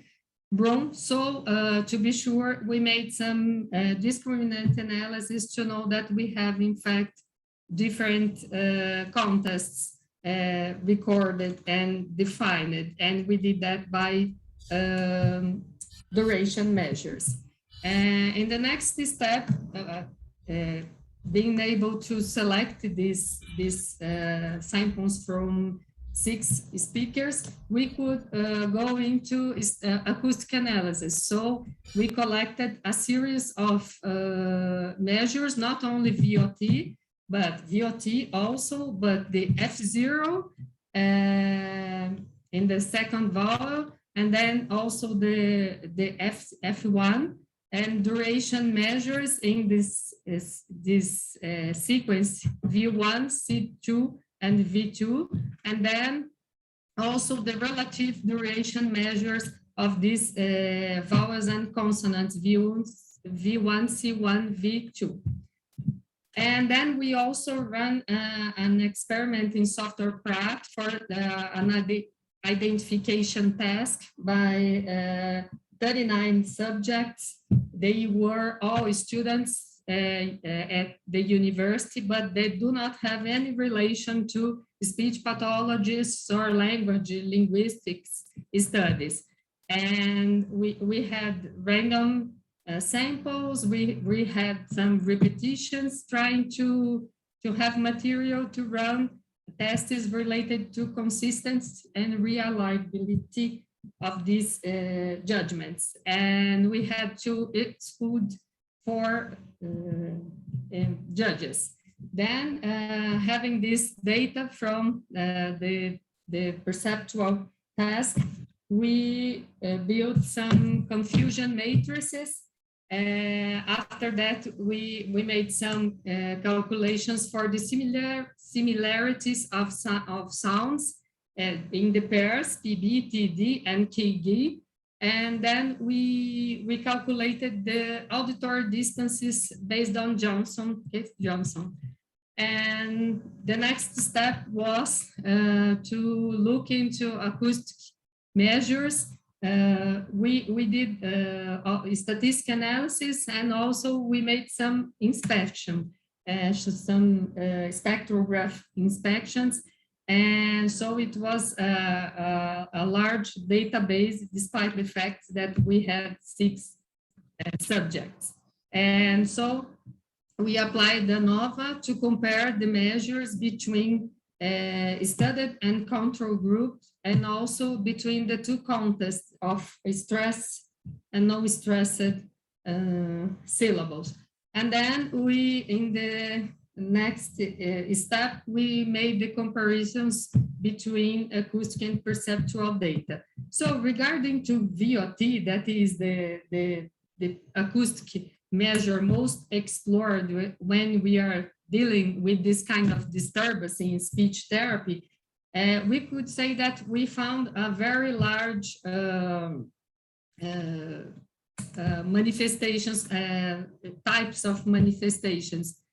So we had interruptions in voicing bar, absence of voicing bars,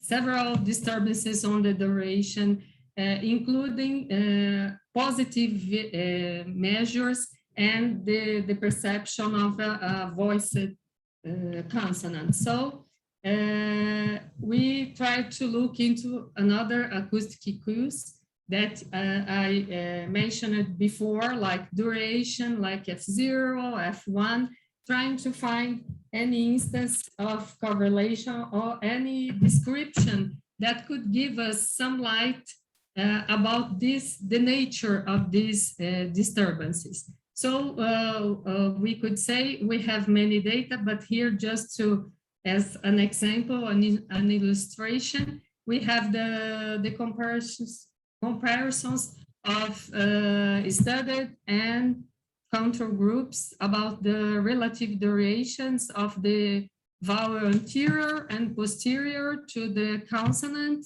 in tonic context. And we could see that there are some differentiation between voiced and unvoiced, including in studied group, but they are a little different from the control group. And we did that also analyzing the voicing bars. So if there were some kind of periods of interruption, if it start again or not, and the period of the voicing, so the duration of this phenomenon. And what we could find was that we didn't see many differences statistically speaking about the measures that there were differences between voiced and unvoiced consonants for the two groups, which means that even the children with disturbances had measures that could differentiate P and B, T and D, and K and G, except the F0 measures in the beginning of the second vowel, the vowel following the consonant that we were looking. And we did also some multivariated statistic analysis, and we could find that the acoustic data could differentiate groups and contexts. And so we tried to look into perceptual data, and what was interesting was that we had reduced auditory distances from the pairs of the three pairs of plosive consonants for the studied group in tonic context, especially for the alveolar one, the dental alveolar one, that is a pair that always seems to be more compromised than others when we study several populations with communication disorders, not only this kind of children. And then we tried to look into the acoustic data firstly, trying to see what were the different the measures that could differentiate the groups, and they were F0 and the duration of the vowel, and in terms of the stress pattern, the duration of the elements related to the consonant. So we could find that especially duration measures were influence the identification of the voicing contrast in these groups, not only the VOT, and this could give us some information to improve our approach in therapy, trying to privilegiate the synchronizations of gesture considering this kind of disturbance, not only an absence of the voicing period of the vocal folds vibration, but more a question of synchronizing this vibration with the articulatory supralaryngeal movements. And so we hope that this data, complementing others that have been produced before, could give us some light on the therapy and on practical strategies, because some strategies are related to only focusing on voicing phenomenon, and we need to go to the dynamics strategies, trying to work in different contexts with different vowels, and trying to look into this data, considering this data more carefully. And so these are the references that we mentioned here. Here we have the link for this work, and we have lots of data and tests and measures to expose. So I'm sorry if I speak a little faster, but I want especially to thank for this opportunity. And Fabiana is also here at the room. I didn't say, but she was having some instability in her internet signal. So that's why I made the exposition. So it's very nice, Zuleika. I enjoyed the talk. As it was the last talk in the day, we have time for questions.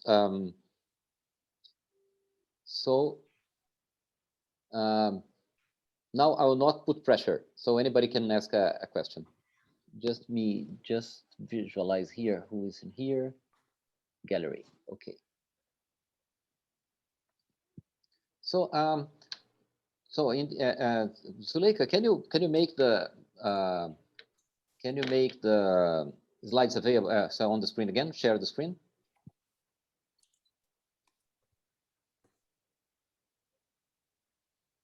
While people think about questions, can you go back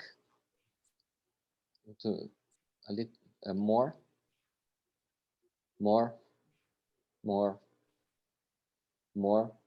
That's it. Okay. In this case, can you make this one larger again? When you presented this slide, particularly this slide, you said they are different, but how different? Please turn on the microphone.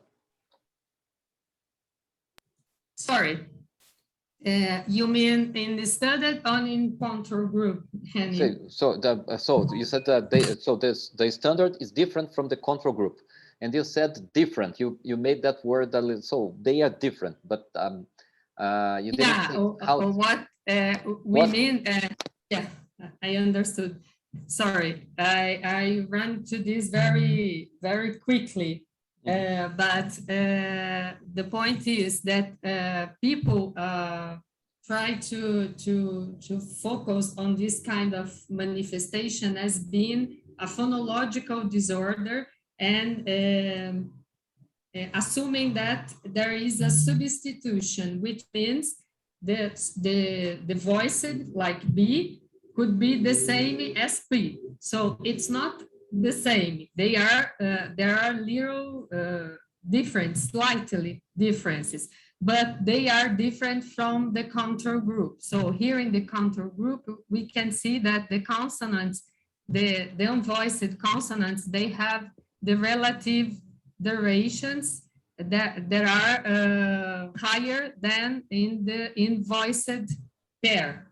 Here we see that they are more close to each other, which means the differences are not so well established, but it's still not exactly the same. If you look here into T and D, that is the problematic pair, always in different populations, adults, children with auditory disorders or not, they are we see that there are some differences. And also when we made the comparison of the measures, we could find that the measures for P and B, they were different. They were not the same. If the assumption of having an error, a pure substitution was true, we must find something more equal between voiced and unvoiced. That's what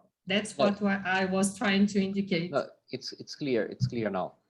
Okay. Yeah. Any more questions?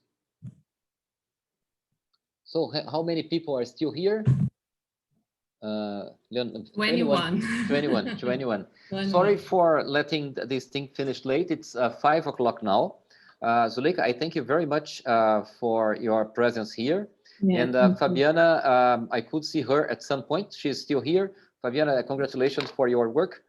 And tomorrow we will continue our meeting. The first talk in the morning will be Ubiratã. Yeah, I think so. Yes. Ubiratã. And then after that, we have the second part of the mini course from João Vitor and Adriano. And then we'll have the talks again. On Friday, we will have more time for discussion. So if you take notes of the questions you have during all these meetings, all these talks, we will have time to discuss them on Friday, especially making links. I'm trying to find some connections between these presentations that we are seeing here. So thank you very much for, so let me see if there is something in the chat. I've got to go now. Okay, now it's time for everybody. I'm finishing now. Everyone. See you I'm tomorrow. just checking if there were some questions. No. So I see everybody tomorrow, and I hope to see you in person in the near future. Bye.